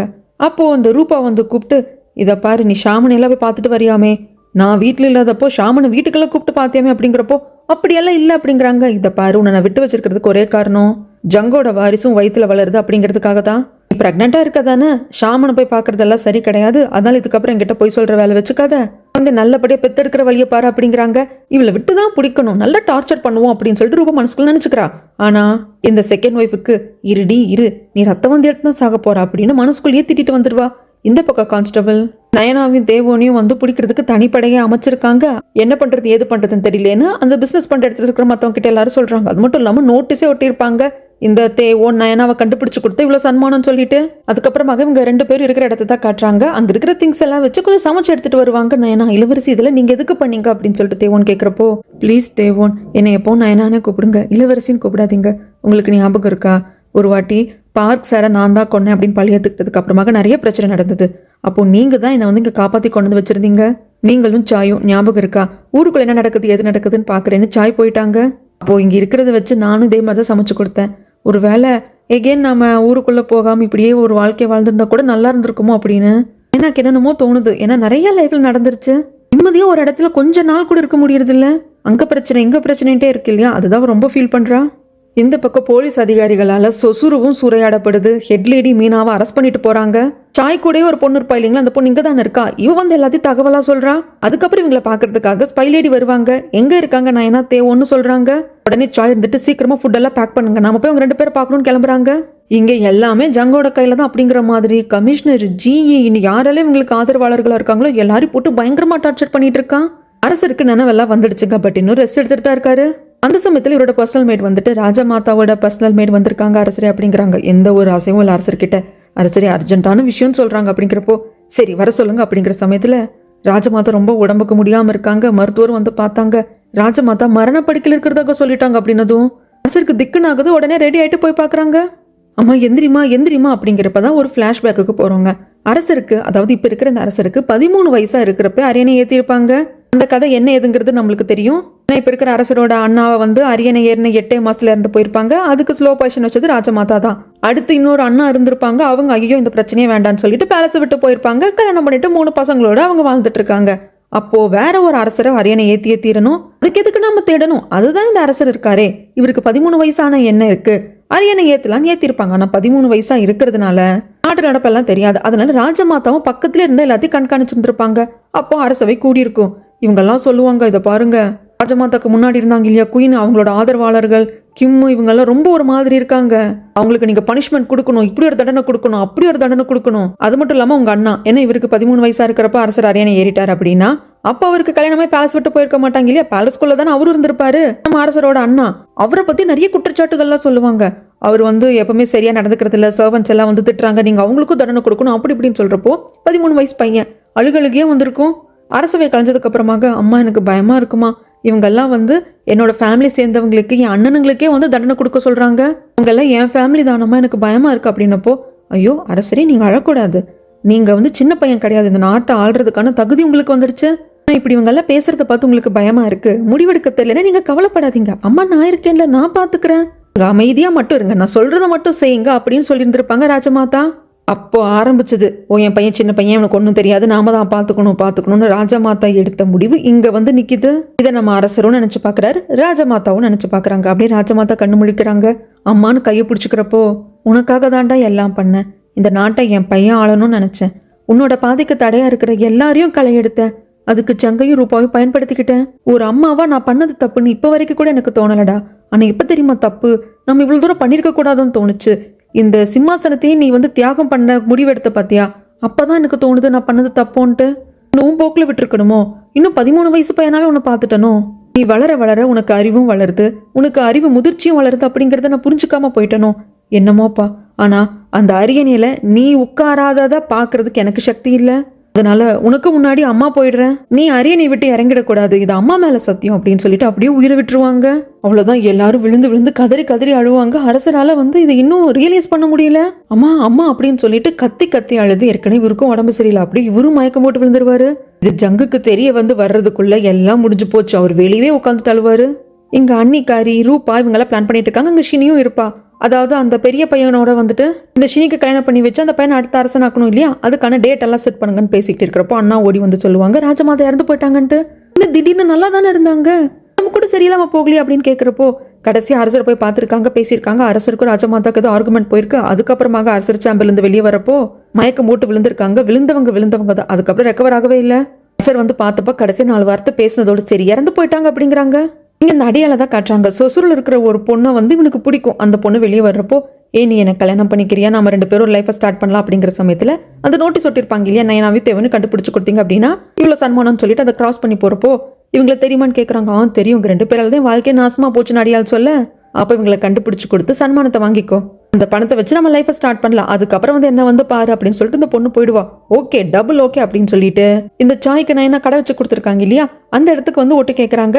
இவங்கெல்லாம் சாப்பாடு எடுத்துக்கிட்டு நயனாவை பார்க்கறதுக்காக தான் கிளம்பிட்டு இருக்காங்க. அது எல்லாத்தையும் இந்த ஆள் பாத்துக்கிறான். இங்க ஜங்கு வர்றப்போ ரூபா வாங்க, பார்த்து பத்திரமா உட்காருங்க, இப்படிதான் ராஜமாதா இறந்து போயிட்டாங்கன்னு கேள்விப்பட்ட, ரொம்ப வருத்தமா இருக்கு, நீங்க எதுக்கும் கலங்காதீங்க அப்படின்னு சொல்லிட்டு இதை பாருங்க, இந்த சமயத்தை நல்லா பயன்படுத்திக்கணும். ராஜமாதா இறந்து போயிட்டாங்க, அரசர் வேற மறுபடியும் மயக்கம் போட்டு உடம்பு சரியில்லாம போயிட்டாரமா, இதை நம்ம நல்லா பயன்படுத்திக்கணும். நீங்க உங்களுக்கு எதிராக இருக்கிற எல்லாருமே கொன்னுடுங்க, முக்கியமா தேவோன் நயன் அவங்க 2 பேரும் கொன்னுடுங்க அப்படிங்கிறாங்க. என்னடி பேசிட்டு இருக்க, மனசாட்சியே இல்லையா? என் கூட பிறந்த அக்காடி ராஜமாதா அவங்க இப்பதான் இறந்து போயிருக்காங்க, அதுக்குள்ள என் பையனே கொல்ல சொல்ற? புரியுதுங்க, நான் மன்னிப்பு கேட்டுக்கிறேன். இப்ப இருக்கிற சிச்சுவேஷன்ல அதை பண்ணுங்க இதை பண்ணுங்கன்னு சொல்றது தப்பு தான். பட் இருந்தாலும் இந்த சிச்சுவேஷன் கைமீறி போக நம்ம விடக்கூடாது. அரசர் படுத்தபடிக்கு ஆயிட்டாரு இல்லையா, இதை பயன்படுத்திக்கிட்டு அடுத்த அரசர் கொண்டு வந்துடணும், நம்ம பொண்ணு அந்த அரசருக்கு கட்டி வச்சிடணும். யோசிங்க அப்படின்னு சொல்லிட்டு இவ பதிலுக்கு எல்லாத்தையும் போட்டு கொடுத்துக்கிட்டே இருப்பா. இவங்க சாப்பாடெல்லாம் எடுத்துக்கிட்டு தேவோனி நயனாவை பார்க்க வராங்க இல்லைங்களா, அது தெரிஞ்சு அந்த அடியால் ஃபாலோ பண்ணிட்டே வருவான். இவங்க நயனாவும் தேவோன்னு இருக்கிற இடத்துக்கு வர்றது அந்த அடியால் பார்த்துட்டு ஊர்ல யாராவது கிட்ட போய் சொல்லுவோம், போலீஸ் கிட்ட யாராவது கிட்ட சொல்லுவோம் அப்படின்னு சொல்லிட்டு இங்க இருந்து கிளம்பி போறான். இவங்க வந்தவங்களுக்கு தெரிஞ்ச தகவல் எல்லாத்தையும் சொல்றாங்க. இந்த மாதிரி அந்த டிஃபென்ஸ் மினிஸ்டரான கிம்மை கொண்டுட்டாங்க, இதெல்லாம் பண்ணியிருக்காங்க அப்படின்னு எல்லாத்தையும் சொல்றாங்க. அரசரன் கேட்கறப்போ அரசர் கேட்கன்னு ஹார்ட் அட்டாக் வந்துடுச்சு, ரொம்ப அன்கான்சியஸ் ஸ்டேஜுக்கு போயிட்டாரு அப்படிங்கிறாங்க. அது தவிர்த்து அரசருக்கு இன்னும் என்ன ஆச்சு ஏதாச்சு அப்படிங்கிறது தெரியல, அதுக்குள்ள உங்களை பாக்குறதுக்காக இங்க வந்துட்டோம் அப்படிங்கிறாங்க. இங்கதான் நயனாவும் தேவோன்னு இருக்கான் அப்படிங்கறது இந்த அடியால் பார்த்துட்டாங்க இல்லைங்களா. உடனே ஊருக்குள்ள வந்துட்டாரு. வந்தவருக்கு இதை இப்போ போய் நம்ம இந்த அன்னிக்காரிக்கிட்டையும் ரூபா கிட்டையும் சொல்லலாமா வேண்டாமா, அவங்க 2 பேர் எங்க இருக்காங்கன்னு காட்டி கொடுத்தான் எகேன் நம்மள வேலைக்கு சேர்த்துக்குவாங்களா, இல்ல பணம் ஏதாவது கொடுப்பாங்களா? இல்ல அதெல்லாம் கொடுக்க மாட்டாங்க, நம்மள ஒரு டைம் துரோகினா அப்படிதான் மறுபடியும் பார்ப்பாங்க, அடிச்சு துரத்திடுவாங்க அப்படின்ட்டு போலீஸ் டிபார்ட்மெண்ட்க்கு கான்ஸ்டபிள் கிட்ட சொல்றாங்க. கான்ஸ்டபிள் எல்லாத்தையும் கேட்டுட்டு நீ அவங்க எங்க இருக்காங்க ஏது இருக்காங்கன்னு தகவல் கொடுத்தாலே போதும், உனக்கு சன்மானம் கிடைக்கும், நீ போய் வெயிட் பண்ணு, நம்ம அதிகாரிகள் கிட்ட சொல்லிட்டு உன்னை கூப்பிட்டு விடுறான் அப்படிங்கிறாங்க. இவர் சந்தோஷமா வர்றப்போ கான்ஸ்டபிள் தான் நயனாவுக்கும் தேவோனுக்கு தானே ஃபேவர் பண்ணுவாங்க. நயனா கூட பிசினஸ் பண்ற இடத்துல இருக்கிற ஆட்கள் கிட்ட சொல்லிட்டு அந்த அடியால கொஞ்சம் பாத்துக்கோ அப்படிங்கிறாங்க. எல்லாரும் இந்த ஆளை அடிச்சு போட்டு கொண்டு போய் கட்டி போட்டுடுறாங்க. யார்கிட்டையாவது நயனாவும் தேவோன்னு இருக்கிற இடத்துல சொல்லிடக்கூடாது அப்படிங்கிறதுக்காக இங்க ஜெயில தான் காட்டுறாங்க. சீஃப் இருந்துட்டு நயனா தேச துரோகியா, தேவோனும் தேச துரோகியா அப்படின்னு சொல்றப்போ வார்டன் நீங்க அப்படியெல்லாம் சொல்லாதீங்க, நயனா அந்த நாட்டோட இளவரசி அப்படி தேச துரோகியாவா அப்படிங்கிறப்போ என்னமே வளர்ற, நயனா எப்போ இளவரசியானா அப்படின்னு கேட்குற சமயத்துல மொத்தத்தையும் சொல்றாங்க. அப்போ அந்த நாட்டோட இளவரசிவா நாம ஜெயில வச்சு வளர்த்தோம், அந்த பொண்ணு கிட்டதான் நம்ம இந்த வேலையை பண்ண அந்த வேலையை பண்ணுன்னு சொன்னோம் அப்படின்னு சொல்லிட்டு எல்லாரும் ஃபீல் பண்றாங்க. அதுக்கப்புறமாக நம்ம தேவோன் இப்படியே நம்ம அதே இடத்துல இருந்துட்டு இருக்க முடியாது இல்லையா, அதனால பிசினஸ் மேன் எப்படியாவது கான்டாக்ட் பண்ணோம் அப்படின்னு சொல்லிட்டு ஒரு ஆள் கிட்ட மெசேஜ் கொடுத்து விடுறாங்க. அதன் வகையில் யாருக்கும் தெரியாம நைட் மீட் பண்றாங்க. என்னடா தேவோன் நீயும் நயனாவும் தேச துரோகிக அப்படின்னு சொல்லி போஸ்ட் ஒட்டி வச்சிருக்காங்க அப்படிங்கிறப்ப இதை பாருங்க, அது எல்லாமே இந்த ஜங்கு ரூபாவும் பண்ண வேலை தான் அப்படிங்கிறப்போ அந்த இடத்துக்கு நயனா வராங்க. எல்லார்கிட்டையும் பேசுறாங்க, ஏதோ மேப் எல்லாம் வச்சு என்னமோ சொல்லிட்டு இருப்பாங்க. ஆனா நயனா என்ன சொன்னாங்க அப்படிங்கறத நம்மளுக்கு காட்ட மாட்டாங்க. அதுக்கப்புறமாக நயனாவும் தேவோன்னு பேசுற சமயத்துல இவங்க லேடிஸ் பை வருவாங்க. உங்களுக்கு ஒரு விஷயம் தெரியுமா, ராஜமாதா இறந்து போயிட்டாங்க அப்படிங்கிறாங்க. ஏன்னா ராஜமாதா இறந்து போனப்போ பேலஸ்குள்ள இருக்கிறவங்களுக்கு தாங்க தெரியும், ப்ராப்பரா ஃபுனரல்லாம் வைக்கிற சமயத்துல தான் நாட்டுக்குள்ள இருக்கிற எல்லாருக்கும் தெரியும். அதனால தான் இவங்க எல்லாரும் சாப்பாடு எடுத்துக்கிட்டு தேவோனையும் நயனாவே பார்க்க போனப்போ இவங்களுக்கே ராஜமாதா இறந்து போனது தெரியாது, அதனால சொல்லலை. இப்போ சொல்றப்போ ஒரு மாதிரி இருக்கு நம்ம நயனாக்கு. இவங்க கேட்குறாங்க தேவோன், ஏன் நயனா ஒரு மாதிரி இருக்க? இல்ல தேவோன் இது எப்படி எடுத்துக்கிறதுன்னு தெரியல, என் அம்மாவோட சாவுக்கு காரணமா இருந்தவங்களை பழி வாங்கணும் அப்படின்னு நினைச்சேன், இப்ப ராஜமாதா இறந்துட்டாங்க, அவங்களுக்கு தண்டனை கிடைச்சிருச்சுன்னு நினைக்கிறதா இல்ல அவங்களுக்கு ப்ராப்பரான தண்டனை கிடைக்கலன்னு நினைக்கிறதான்னு எனக்கு ஒன்றும் புரியல. ஆனா ஒண்ணு மட்டும் உறுதி, இப்போ ராஜமாதா இறந்து போயிருக்காங்க இல்லையா, இந்த வாய்ப்பை நம்ம பயன்படுத்திக்கணும் நயனா சொல்றப்போ தேவோன்னு சொல்றாங்க. ஏன்னா இப்போ அந்த ஃபேமிலியோட லீடர் இல்ல, ராஜமாதா அப்படிங்கிற ஒரு தூண் இருக்கிற தைரியத்துல தான் ஜங்கு ரூபாவும் ஆடினாங்க. இப்போ அந்த ராஜமாதாவே இல்லைங்கிறப்ப அவங்களை ஈஸியா சாச்சிடலாம் அப்படின்னு தான் தேவோன்னு சொல்லுவாங்க. அந்த சமயத்துல நயனா இருந்துட்டு இந்த மாதிரி ஒரு லெட்டர் கொடுக்குறேன், இதை போயிட்டு அந்த ஹெல்ப்பர் பொண்ணு இருப்பா, ராஜமாதாவுக்கு வந்து மெய்டா இருந்த பொண்ணு, அந்த பொண்ணு கிட்ட கொண்டு போய் கொடுத்துரு அப்படின்னு சொல்லிட்டு லேடிஸ் பை கிட்ட கொடுத்து அனுப்புறாங்க. லேடிஸ் பையன் கொண்டு போய் கொடுக்க அந்த பொண்ணு எடுத்துக்கிட்டு அரண்மனைக்குள்ள வந்துடுவா. அந்த சமயத்துல இருக்கிற ஒரு கார்டுக்கு வந்து சந்தேகம் வந்துடும். ஏமா நீ ராஜமாதாவோட மெய்டாச்சே, அரசரோட சேம்பர் கிட்ட என்ன பண்ற அப்படிங்கிறப்போ இல்ல, ராஜமாதாவோட பர்சனல் மெய்டு வந்து ஒரு சில விஷயங்களை சொல்லியிருந்தாரு அரசர்கிட்ட, அது அரசரோட பர்சனல் மெய்டு கிட்ட சொல்றதுக்காக போறேன் அப்படிங்கிறப்போ சரி போ அப்படின்ட்டுருவாங்க. இந்த பொண்ணு வந்து லெட்டரையும் கொடுத்தாச்சு, இந்த மெய்டு கொண்டு போய் அரசர்கிட்டையும் கொடுத்தாச்சு. அதை படிச்சதுக்கு அப்புறமா இந்த லெட்டரை கொடுத்த பொண்ணு வெளியே இருக்காளா, அந்த பொண்ணு உடனே பார்க்கணும், எல்லாரையும் அனுப்பிச்சிட்டு அந்த பொண்ணை மட்டும் கூப்பிட்டு வாங்க அப்படிங்கிறாங்க. வந்ததும் அரசருக்கு என்ன டவுட்னு இந்த பொண்ணு மேலேயே டவுட்டா இருக்கு. ஆமா நீ வந்து என் அம்மாவோட மேடு தானே, உனக்கு எப்படி நயனாவை தெரியும் அப்படின்னு சந்தேகமா கேட்கிறப்போ இல்ல, இதுக்கு முன்னாடி நான் கவர்னர் ஆஃபீஸ்ல தான் ஹெல்ப்பரா வேலை பார்த்தேன், அங்க நயனா வேலை செஞ்சப்போ எனக்கு தெரியும். அந்த கவர்னர் ஆஃபீஸர் நீங்க கலைச்சதுக்கு அப்புறமாக ராஜமாதாக்கு மெய்டா போயிட்டு அப்பவே நயனா என்கிட்ட கூப்பிட்டு ஹெல்ப் எல்லாம் கேட்டாங்க அப்படிங்கிறப்ப பக்கத்துல இருக்கிற மெய்டு சொல்றாங்க, அரசே இந்த பொண்ணு நீங்க சந்தேகப்பட வேண்டாம், நம்பலாம், எனக்கும் நயனாவுக்கும் இந்த பொண்ணை நல்லாவே தெரியும், நயனாக்கு நான் சில மெசேஜ் எல்லாம் அனுப்புனா கூட இந்த பொண்ணை தான் நான் வந்து பயன்படுத்துவேன், இந்த பொண்ணை நீங்க நம்பலாம், நீங்க எதுக்கும் கவலைப்படாதீங்க அப்படிங்கிறாங்க. சரி நீங்க சொல்றதுனால நம்புறேன், இப்ப நான் வந்து உனக்கு ஒரு லெட்டர் கொடுக்குறது நீ நயனா கிட்ட கொண்டே கொடுத்துருவி அப்படிங்கிறப்ப சரி அரசரே அந்த பொண்ணு சொல்றாங்க. இந்த பக்கமாக இவங்க ரகசியமா பர்சனல் ஆர்மி மாதிரி ஒருத்தங்களை ட்ரெயின் பண்ணிட்டு, அதாவது நிறைய பேர் வந்து ட்ரெயின் பண்ணிட்டு வந்துட்டு இருந்தாங்க இல்லைங்களா. அரசர் ஒரு வாட்டி கமிஷனர் கூட நம்ம தேவனை கூப்பிட்டு காட்டியிருப்பாங்களே, அந்த இடத்துக்கு பிசினஸ் மேன் இவங்களுக்கு தெரிஞ்ச பென்னு எல்லாரையும் வர வைக்கிறாங்க. அங்க வர வச்சதுக்கு அப்புறமாக இதுக்கப்புறமாக நாம இளவரசியோட கட்டளையின்படி தான் நடக்க போறோம், நயனாத இளவரசி அப்படிங்கறத தேவோன்னு சொல்லிடுறாங்க. அங்க இருக்கிற ஒரு சிலருக்கு தெரியும், ஒரு சிலருக்கு தெரியாதவங்களுக்கு எல்லாம் அதிர்ச்சியா இருக்கு. அதுக்கப்புறம் அங்க நயனா வர நீ இளவரசியாமா அப்படின்னு சொல்லிட்டு எல்லாரும் ஆச்சரியப்படுறாங்க. அப்புறம் தான் தேவோன்னு சொல்லுவாங்க, இந்த மாதிரி அரசரோட கட்டளையே இல்லாம டிஃபென்ஸ் மினிஸ்டரான கிம்ம கொண்டு இருக்காங்க, இவ்வளவு வேலைகள்லாம் பண்ணியிருக்காங்க, சோ நம்ம அவங்களை எதிர்த்து போராட போறோம், ஜங்கு ரூபாவை சும்மா விடக்கூடாது அப்படிங்கிறப்போ அரசர் அந்த ஹெல்ப்பர் பொண்ணுக்கு லெட்டர் கொடுத்துருப்பாங்க. அந்த பொண்ணு ஸ்பைலேடி கிட்ட கொண்டு வந்து கொடுத்துருப்பாங்க. இந்த ஸ்பைலேடி நயனா கிட்ட கொண்டு வந்து கொடுக்க அதை படிச்சதும் அரசர் கிட்ட இருந்து எனக்கு கட்டளை வந்துடுச்சு, பேலஸ்குள்ள இருக்கிற எல்லாத்தையுமே அரசர் பார்த்துப்பாரு, வெளியே இருக்கிறவங்கள நாம பாத்துக்கணும், ஜெயிலோட லேடி வார்டனாவோ இல்ல ஒரு பிசினஸ் உமனாவோ நான் அவங்களை வழிநடத்த போறது கிடையாது, இந்த நாட்டோட இளவரசியா அவங்களை நான் வழிநடத்த போறேன், தைரியமா என் கூட வாங்க அப்படிங்கிறாங்க. இந்த பக்கமாக அரசர் அப்படியே உயிரை கையில புடிச்சிட்டு வந்து உட்கார்றாரு. அப்ப அவரோட பர்சனல் பாடி கார்டு வந்து சொல்லுவாங்க, இந்த மாதிரி நயனாவையும் தேவோனையும் தேடுறதுக்காக பேலஸ்ல இருக்கிற நிறைய காட்ஸை வந்துட்டு உங்க மாமா ஜங்க அவரோட இன்ஃபுளுன்ஸை யூஸ் பண்ணி வெளியே அனுப்பிச்சிருக்காங்க தேடுறதுக்கு, ராஜமாதாவோட பர்சனல் கார்டா இருக்காங்க இல்லைங்களா, அவரு இது எல்லாத்தையும் பண்ணியிருக்காங்க அப்படிங்கிறப்போ அரசர் உடனே ஒரு ஆர்டர் கொடுக்குறாங்க. அதுல கமிஷனர் ஜியை ரிலீஸ் பண்ணணும், என்னோட ஆர்டர் இல்லாம என்னோட ஆட்கள் அதாவது பேலஸ்குள்ள இருக்கிற கார்ட்ஸ் எல்லாத்தையும் யார் மிஸ்யூஸ் பண்ணாங்களோ அவங்களையும் அரெஸ்ட் பண்ணும் அப்படிங்கிற ஆர்டர் கொடுத்துடுறாங்க. அரசரோட பர்சனல் கார்டு வந்து எல்லாரையும் போய் அரெஸ்ட் பண்றாங்க, கமிஷனரையும் ஜியும் ரிலீஸ் பண்றாங்க. இப்ப ராஜமாதா இறந்து போனதுனால ராஜமாதாவோட குடும்பத்தை சேர்ந்தவங்க எல்லாருமே துக்கம் அனுஷ்டிக்கணும் இல்லையா, சோ அவங்க சில மந்திரியார்கள்லாம் ஒயிட் கலர் தான் ட்ரெஸ் போட்டிருப்பாங்க. அந்த இடத்துக்கு பிசினஸ் மேன் வந்து இவங்களை அரெஸ்ட் பண்ணி கூப்பிட்டு போறாங்க. இந்த மாதிரி யாரெல்லாம் ஜங்கோட குடும்பத்தாரோ ஜங்குக்கு ஆதரவா இருக்காங்களோ அவங்க எல்லாரையும் அரெஸ்ட் பண்ணிக்கிட்டே வந்துட்டு இருக்காங்க. ஜங்கையும் ரூபாவையும் அரெஸ்ட் பண்றதுக்காக நம்ம தேவோனும் நயனாவும் வராங்க. இதை வந்து இவரு பார்த்துட்டு அலங்காரம் பார்த்துட்டு ஜங்கு கிட்டையும் ரூபா கிட்டையும் சொல்றாங்க, இங்க பாருங்க இங்கிருந்து நாம கிளம்பிடுறது நல்லது, பிரைவேட் சோல்ஜர்ஸ் எல்லாத்தையும் கூப்பிட்டு வந்திருக்கிறான் தேவோனும் நயனாவும் அப்படின்னு சொல்றாங்க. இந்த ஜங்கு ரூபாவும் பயப்படுறாங்க, ஐயோ அவன் அந்த அளவுக்கு இறங்கிட்டான் அப்படின்னா ரொம்ப கஷ்டமாச்சு, நம்ம தப்பிக்கிறதா நல்லது அப்படின்னு சொல்லிட்டு இந்த அசிஸ்டன்ட் ஸ்பைக்குன்னு சில ஆட்கள் இருப்பாங்க இல்லைங்களா, அவங்கள வச்சு தப்பிக்க முயற்சி பண்றாங்க. இன்னும் சில பேர் அந்த அசிஸ்டன்ட் ஸ்பை வந்துட்டு தேவோனையும் நயனாவையும் போய் ஸ்டாப் பண்ணுங்க அனுப்பிச்சிக்கிறாங்க. இவங்க வீட்டுக்கு பின்புறமா தப்பிச்சு வராங்க. ஆனா அது தெரியாம அங்க இருக்கிற ஆட்கள் கூட சண்டை போட்டு இவங்களை அரெஸ்ட் பண்ணலாம் அப்படிங்கிறதுக்காக தேவோனும் நயனாவும் ட்ரை பண்ணிட்டு இருப்பாங்க. அப்போ ஜங்கோட செகண்ட் ஒய்ஃபும் இன்னொரு மேடும் ஒளிஞ்சுப்பாங்க. இது இப்ப என்ன பண்றது, இங்க பாருங்க அவங்கள தப்பிச்சு போயிட்டாங்க போல இருக்கு ஜங்கும் ரூபாவும், இப்ப என்ன பண்றது, இப்ப நீங்க தான் ஹையஸ்ட் பொசிஷன் இந்த வீட்டுல அப்படிங்கிறாங்க. நான் அந்த பொசிஷனை வச்சுட்டு என்ன தெரிய பண்றதுன்னு எனக்கு தெரியல, அப்ப நம்ம செத்தா கூட பரவாயில்லன்னு தானே ஜங்கு ரூபாவும் நம்மளை விட்டு போயிட்டாங்க, என்ன பண்றதுன்னு தெரியல. இவங்க 2 பேர் பயந்து போய் உட்காந்துருக்காங்க. அதுக்கப்புறம் அரசருக்கு வந்து தகவல் வருது, பர்சனல் பாடிகார்டு வந்து சொல்றாங்க இந்த மாதிரி எல்லாத்தையும் மேனேஜ் பண்ணியாச்சு, கமிஷனர் இவங்க எல்லாத்தையும் ரிலீஸ் பண்ணியாச்சு, ராஜமாதாவோட ஆதரவாளர்கள் இந்த மினிஸ்டர்ஸ் எல்லாத்தையும் வந்துட்டு தேவோனும் நயனாவும் வந்து அரெஸ்ட் பண்ண வச்சுட்டாங்க. அப்படியா எல்லாம் ஸ்மூத்தா போச்சுல, யாருக்கும் எந்த ஒரு அடிப்படல அப்படிங்கிறப்போ இல்ல அரசரே, ஆனா ஜங்கு ரூபாவும் எஸ்கேப் ஆயிட்டாங்க அப்படிங்கிறாங்க. அடுத்த நாள் விடியுது. யாரெல்லாம் உங்களுக்கு ஹெல்ப் பண்ணாங்களோ அவங்க எல்லாருக்குமே வந்து நயனா நன்றி சொல்றாங்க. அரசர்கிட்ட உங்க எல்லார பத்தி நான் சொல்றேன், வரலாறு என்னைக்கு உங்களை மறக்கவே மறக்காது, அது மட்டும் இல்லாம உங்களுக்கு ஏத்த பொசிஷன் என்ன அப்படிங்கறதையும் அரசர்கிட்ட பேசி உங்க எல்லாருக்கும் கொடுக்க சொல்றேன் அப்படிங்கிறாங்க. அதுக்கப்புறமாக நயனா தேவோன் ஜி கமிஷனர் கிட்ட எல்லாம் பேசுற சமயத்துல நம்மளோட கடைசி 2 எதிரிகள் அப்படிங்கிறது ஜங்கு ரூபாவும் தான். ஏன்னா மத்தவங்க எல்லாரையும் அரெஸ்ட் பண்ணியாச்சு, எல்லாமே நம்ம கண்ட்ரோல் இருக்கு, அவங்க 2 பேர் என்ன பண்றது அப்படிங்கிறாங்க. ஆக்சுவலி இப்ப அவங்களுக்கு வந்து பவர் இல்ல அப்படிங்கிற மாதிரி தாங்க, எங்கேயோ போய் ஓடி போய் ஒளிஞ்சிருக்காங்களே தவிர்த்து, உயிருக்கு பயந்துட்டு இருக்காங்களே தவிர்த்து அவங்களுக்கு பவர் இல்ல, ஆனாலும் அவங்களை விடக்கூடாது அவங்களுக்கான கரெக்டான தண்டனை கொடுக்கலன்னா பிரச்சனை ஆயிடும் அப்படின்னு நயனா என்ன பண்ணலாம் ஏது பண்ணலாம் அப்படின்னு யோசிக்கிறாங்க. இந்த பக்கமாக இவங்களுக்கு நிறைய வீடு இருக்கு இல்லைங்களா, ஜங்குக்கும் ரூபாக்கும். அதை தவிர்த்து வேற ஒரு வீட்டுல போய் ஒளிஞ்சிருக்காங்க. ஏன்னா அவங்களோட வீட்லயே ஒளிஞ்சிருந்தாலோ அவங்க பேர்ல இருக்கிற வேற வீட்டுல எங்கேயாவது ஒளிஞ்சிருந்தாலும் கண்டுபிடிச்சிருவாங்க அப்படின்னு சொல்லிட்டு வேற வீட்டுல ஒளிஞ்சிருக்காங்க. வெளிய இருக்கிற நிலவரத்தை எல்லாத்தையும் பார்த்துட்டு அந்த அசிஸ்டன்ட் ஸ்பை வந்து சொல்லுவாங்க, இந்த மாதிரி எல்லாமே அரசோட கண்ட்ரோலுக்கு போயிடுச்சு, இந்த மாதிரி உங்க குடும்பத்தை சேர்ந்தவங்களுக்கு எல்லாம் வந்துட்டு பனிஷ்மெண்ட் கொடுக்க போறதாக சிறை பிடிச்சு வச்சிருக்காங்க. தேவோனும் நயனாவும் இப்போ வந்து சுதரமாதான் சுத்திட்டு இருக்காங்க, அவங்க உங்களை தான் வலை வீசி தேடிட்டு இருக்காங்க. அப்படிங்கிறப்போ சரிப்பா நீ போ அப்படின்னு சொல்லிட்டு ரூபா வச்சு காய்ச்சுன்னு காய்ச்சுறா ஜங்க. இதுக்கெல்லாம் காரணம் நீதான், நீ மட்டும்தான் காரணம். நீ எல்லாம் ஒரு ஆள் ஆரம்பத்துல இருந்து சொன்ன, அந்த தேவோனை போட்டு தள்ள அந்த நயனாவை போட்டு தள்ளுன்னு சொல்லிட்டு ஏதாவது நீ என் பேச்சை கேட்டியா? ஐயோ என் பையன், ஐயோ நயனாவை இப்ப டச் பண்ணக்கூடாது, ராஜமாதா தான் சொல்லுவாங்க, அரசர் சொல்லுவாங்கன்னு சொல்லி இப்ப இங்க கொண்டு நிறுத்தி வச்சிருக்க அப்படிங்கிறாங்க. என்ன எல்லாத்தையுமே என் தலையில போடுற? நீ கூட தான் அவளை கொள்றதுக்கு ட்ரை பண்ண, நயனா உன்னாலதான் பண்ண முடிஞ்சுச்சா? இந்த பாரு அட்லீஸ்ட் நானாவது ட்ரை பண்ண அப்படின்னு சொல்லிட்டு உங்க 2 பேருக்குள்ளேயே சண்டை வந்துக்குது. அதுக்கப்புறம் அரண்மனை தான் காட்டுறாங்க. எல்லாரும் ஒயிட் கலர் ட்ரெஸ் போட்டிருக்காங்க. ராஜமாதா இறந்ததுக்கு ஃபினரல்லாம் பண்ணிட்டாங்க. இப்போ துக்கம் அனுஷ்டிச்சுட்டு இருக்காங்க. ஸோ அதுக்காக எல்லாரும் வந்து ஒயிட் கலர் ட்ரெஸ் போட்டிருக்காங்க. அப்போ நம்ம நயனா வந்து அரசரை பார்க்க வருவாங்க. அரசருக்கு அப்படியே கண்ணெல்லாம் கலங்கும். நயனா அப்படிங்கிறப்போ, அரசரே ராஜமாதா இறந்ததுக்கு நான் வருத்தம் தெரிவிச்சுக்கிறேன். உன் அம்மாவை என் அம்மா கொன்னாங்க, இப்போ அவங்களும் இறந்து போயிட்டாங்க, உன் மனசை கொஞ்சம் அமைதிப்படுத்திக்கோ அப்படிங்கிறாங்க.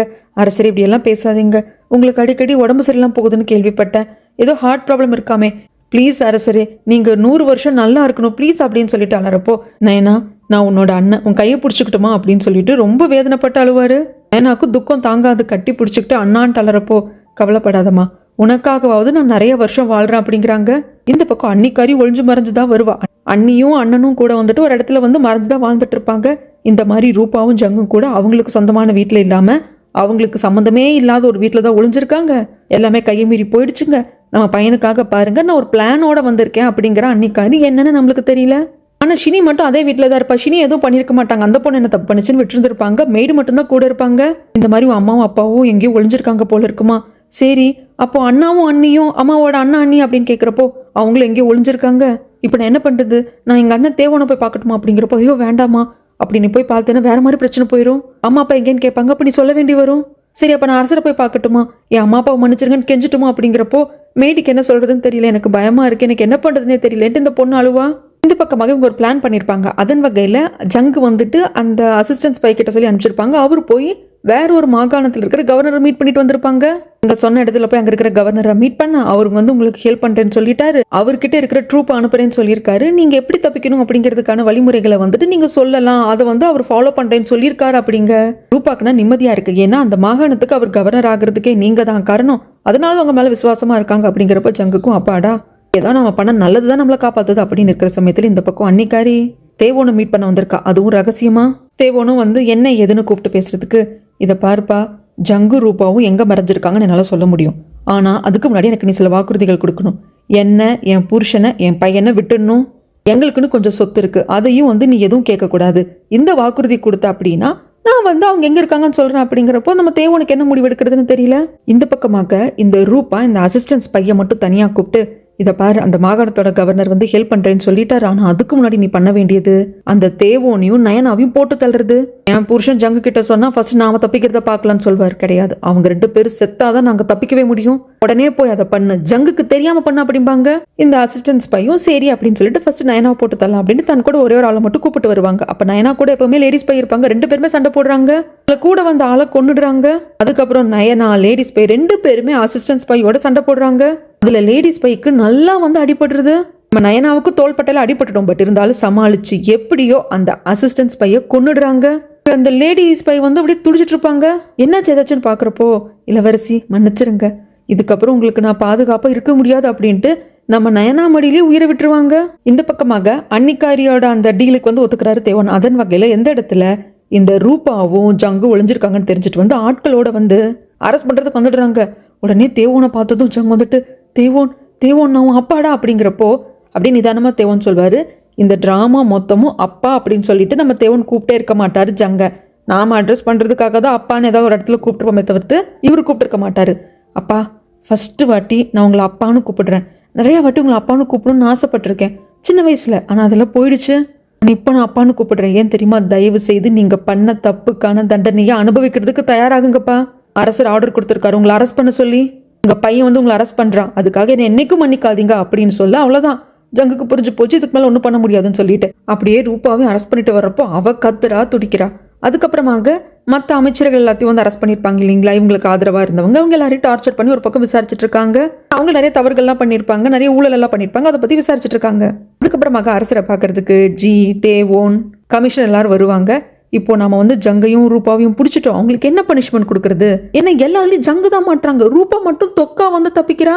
அவ வந்து ஷேடோ பிளே பயங்கரமா பண்ணியிருக்கா, ராஜமாதாவை இன்ஃப்ளூயன்ஸ் பண்ணியிருக்கா, ராஜமாதாக்கு பணம் கொடுத்துருக்கா, என்னென்ன பண்ணும் அப்படிங்கறதெல்லாம் சொல்லியிருக்காளே தவிர்த்து அவளை டைரக்டா பாயிண்ட் பண்ற மாதிரி கிரைம் இல்ல. அப்பதான் இவங்க 3 பேர் அரசர்கிட்ட சொல்லுவாங்க, அரசரே ஜங்க கூட நம்ம வந்துட்டு வேற ஏதாவது தண்டனை கிடன்னு கொடுத்து நம்ம தனியா கூட விட்டுடலாம், அந்த மனுஷன் தனியா இருந்தா ஒன்னும் பெருசா பண்ண மாட்டாரு.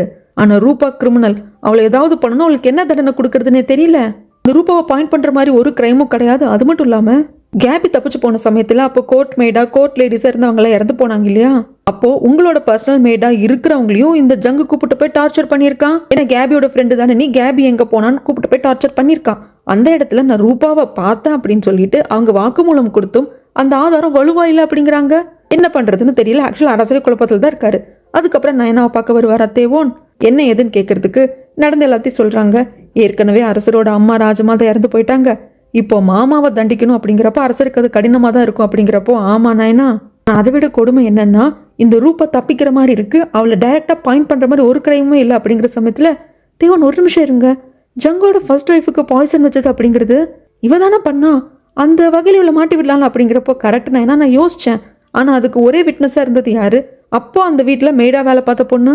இப்ப அந்த பொண்ணு உயிரோடு இல்லையே நயனா, என்ன பண்றது அப்படிங்கிறப்போ இல்ல இன்னொரு விட்னஸ் இருக்கு அப்படின்னு சொல்லிட்டு இந்த அடியால வந்து இவங்க எல்லாம் அடிச்சு பிடிச்சி வச்சிருப்பாங்க இல்லைங்களா, இந்த அடியால இப்ப கூப்பிட்டு வராங்க. இந்த அடியால் கிட்ட சொல்லிட்டாங்க நயனா தான் பிரின்சஸ் அப்படின்னு சொல்லி கூப்பிட்டு வரப்ப நயனா வந்து கேக்குறாங்க, இந்த மாதிரி உனக்கு ஞாபகம் இருக்கா, ஜங்கோட ஃபர்ஸ்ட் ஒய்ஃபுக்கு பாய்சன் வைக்கிற விவகாரத்துல ஒரு பொண்ணை வந்து நாங்க ஒரு ஆபீசர் கிட்ட கொண்டு போய் ஆஜர்படுத்துறதாக இருந்தது, அந்த மெய்ட தள்ளி நின்று அம்பால எது கொன்னவன் நீ தான் ஞாபகம் இருக்கா அப்படிங்கிறப்போ இருக்கு, அந்த எல்லாமே எனக்கு ஞாபகம் இருக்கு, எதுக்கு இதெல்லாம் கேட்குறீங்க அப்படிங்கிறப்போ இதை பாரு, நீ நிம்மதியா சுதந்திரமா ஒரு வாழ்க்கை வாழணும் அப்படின்னா அந்த ரூபா பண்ண வேலைக்கு நீ வந்து சாட்சிய சொல்லணும், அப்படி சொன்னா உனக்கு வந்து வாழ்க்கையும் கிடைக்கும், நீ நிம்மதியா வாழலாம் அப்படிங்கிறப்போ ஆனா கண்டிப்பா பண்றேன், என்ன நீங்க விட்டுடுவீங்க அப்படின்னா நான் கண்டிப்பா வாக்குமூலம் கொடுக்குறேன் அப்படின்னு சொல்லிடுவாங்க. இந்த பக்கம் இந்த ரூபாவை டார்ச்சர் பண்ணி விசாரிக்கிறதே கமிஷனர் தான் சொல்லுவாரு, ஒத்துக்கோ நீ பண்ண கிரைம் எல்லாத்தையும் வந்து ஒத்துக்கோ அப்படிங்கிறப்போ கிரைமா, நான் என்னடா கிரைம் பண்ண, அப்படியெல்லாம் ஒண்ணுமே பண்ணல, நான் ஜங்கோட மனைவி ஆகும், இதுக்கெல்லாம் நீங்க அனுபவிப்பீங்க அப்படிங்கிறப்போ டார்ச்சர் பண்ணுங்கடா அப்படிங்கிற சமயத்துல நம்ம தேவோன் வந்து என்னமோ சொல்றாங்க, ஸ்டாப் பண்ணுங்க அப்படிங்கிறப்போ தேவோன் நான் ரிவெஞ்ச் எடுப்பேன்டா ஒன்று அப்படிங்கிறப்போ ரிவெஞ்ச் எடுக்கிறது அப்புறம் இருக்கட்டும், நீங்க இங்க பண்ண தப்பு எல்லாத்துக்குமே சாட்சி இருக்கு, அந்த சாட்சி வர போறாங்க அப்படிங்கிறப்போ என்னடா சாட்சி அப்படிங்கிற சமயத்துல அங்க அடியாலும் அன்னிக்காரியும் வருவாங்க. சொல்லுங்க ஜங்கோட முதல் மனைவிய பாய்சன் வச்சு கொல்றதுக்கான ஆர்டரை கொடுத்தது யார் அப்படிங்கிறப்போ ஐயோ நாங்களும் ஒன்றும் பண்ணலங்க, எங்க கிட்ட சொன்னதான் நாங்க செஞ்சோம், எங்களுக்கு ஆர்டர் கொடுத்தது இந்த ரூபா தான் அப்படின்னு 2 பேரும் சொல்லிடுவாங்க. ரூபா கத்துவா கதறுவா, அடியே அண்ணி எங்க அண்ணனை நான் உனக்கு கட்டி வச்ச சொசூரில் நீ எப்படியோ போயிருக்க வேண்டியவ, எங்க அண்ணனுக்கு கட்டி வச்சு உனக்கு வாழ்க்கை கொடுத்த இப்படி பண்ணிட்டியே அப்படின்னு சொல்லிட்டு அன்னிக்காரியை திட்டி அடியால திட்டி எனக்கு துரோகம் பண்ணிட்டீங்களாடா, முதுகுல குத்திட்டீங்களாடா அப்படிங்கிறப்போ ஜெயிலுக்கு கூப்பிட்டு போங்கன்னு கமிஷனர் சொல்லிடுவாரு. அதுக்கப்புறம் தேவன் எல்லாத்தையும் ரிப்போர்ட்டை எழுதி கொண்டு வந்து அரசர்கிட்ட கொடுப்பாங்க. அரசர் அதை படிச்சு பார்த்துட்டு இப்ப என்னதான் தண்டனை கொடுக்கணும் அப்படின்னு சொல்லி யோசிக்கிறாரு.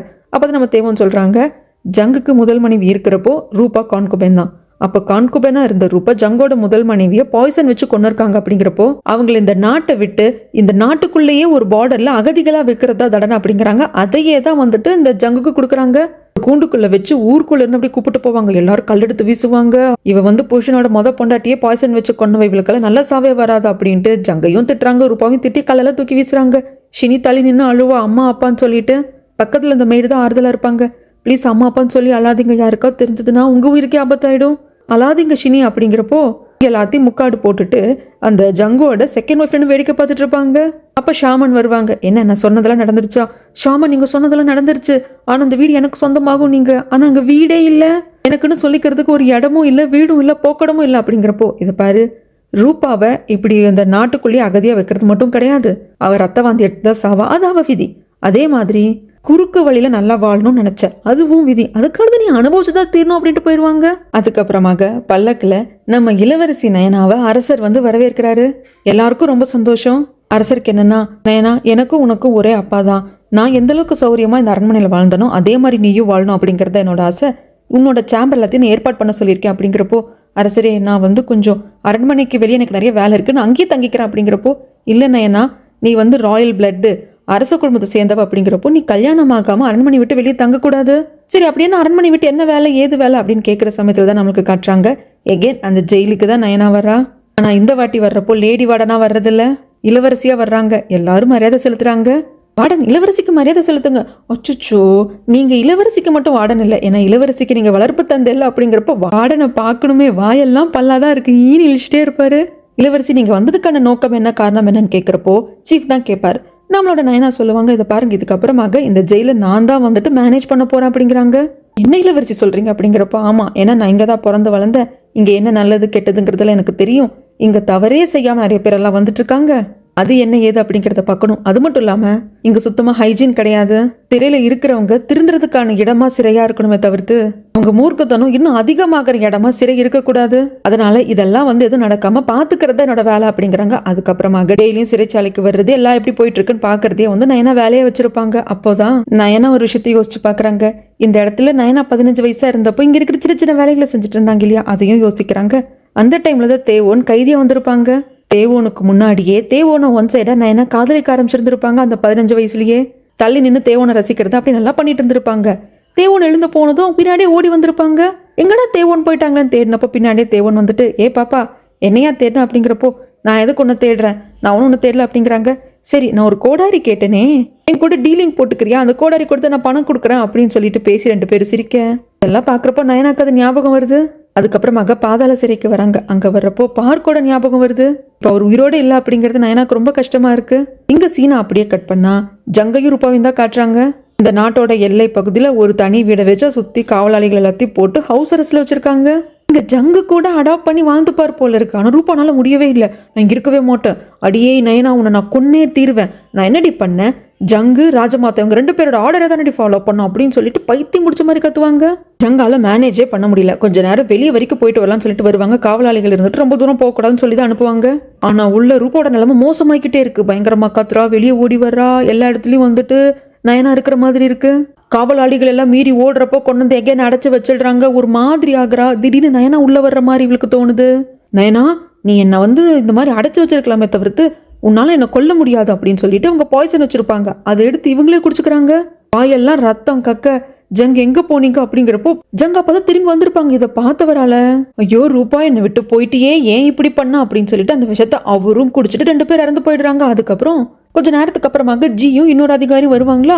அப்ப இங்க இருக்கிற போலீஸ் அதிகாரிகள்லாம் கேட்பாங்க, என்ன சார் என்ன ஏதுன்னு கேட்கறதுக்கு அரசர் ஆர்டர் கொடுத்திருக்காரு, ரூபாவும் ஜங்கும் விஷம் குடிச்சு சாகணும் அப்படிங்கிற அந்த டெத் பெனால்ட்டி கொடுத்துருக்காங்க, அது நிறைவேற்றுறதுக்காக தான் விஷத்தோட வந்திருக்கும் அப்படிங்கிறாங்க. அதுக்கு தேவைப்படாது சார், அவங்க ஆல்ரெடி விஷம் குடிச்சு இறந்து போயிட்டாங்க, அவங்க உயிரை அவங்களே எடுத்துக்கிட்டாங்கன்னு உள்ள கூப்பிட்டு காட்டுறாங்க. இதை உடனே ஜி நயனா கிட்டயும் சொல்றாங்க. அதெல்லாம் கேட்டதுக்கு அப்புறம் நயனா முகம் ஒரு மாதிரி மாறிடும். ஜி கேட்பாங்க, இளவரசி என்னாச்சு, ஏன் முகம் வாட்டமா போயிடுச்சு அப்படிங்கிறப்போ இல்ல அவங்க 2 பேரும் ஒன்னாவே விஷம் குடிச்சு அவங்க உயிரை எடுத்துக்கிட்டாங்க இல்லையா, அதான் யோசிச்சுட்டு இருக்கா. அப்படிங்கிற சமயத்துல நானும் அதை தான் இளவரசி யோசிச்சேன், அவங்களை எப்படியெல்லாம் பழி தீக்கணும் அப்படின்னு 1000 வாட்டி நான் கனவு கண்டிருக்கேன், கற்பனை பண்ணியிருக்கேன், அவங்கள ரிவெஞ்ச் எடுத்தே தீரணும் அப்படின்னு கங்கணம் கட்டிட்டு தெரிஞ்சிருக்கேன்.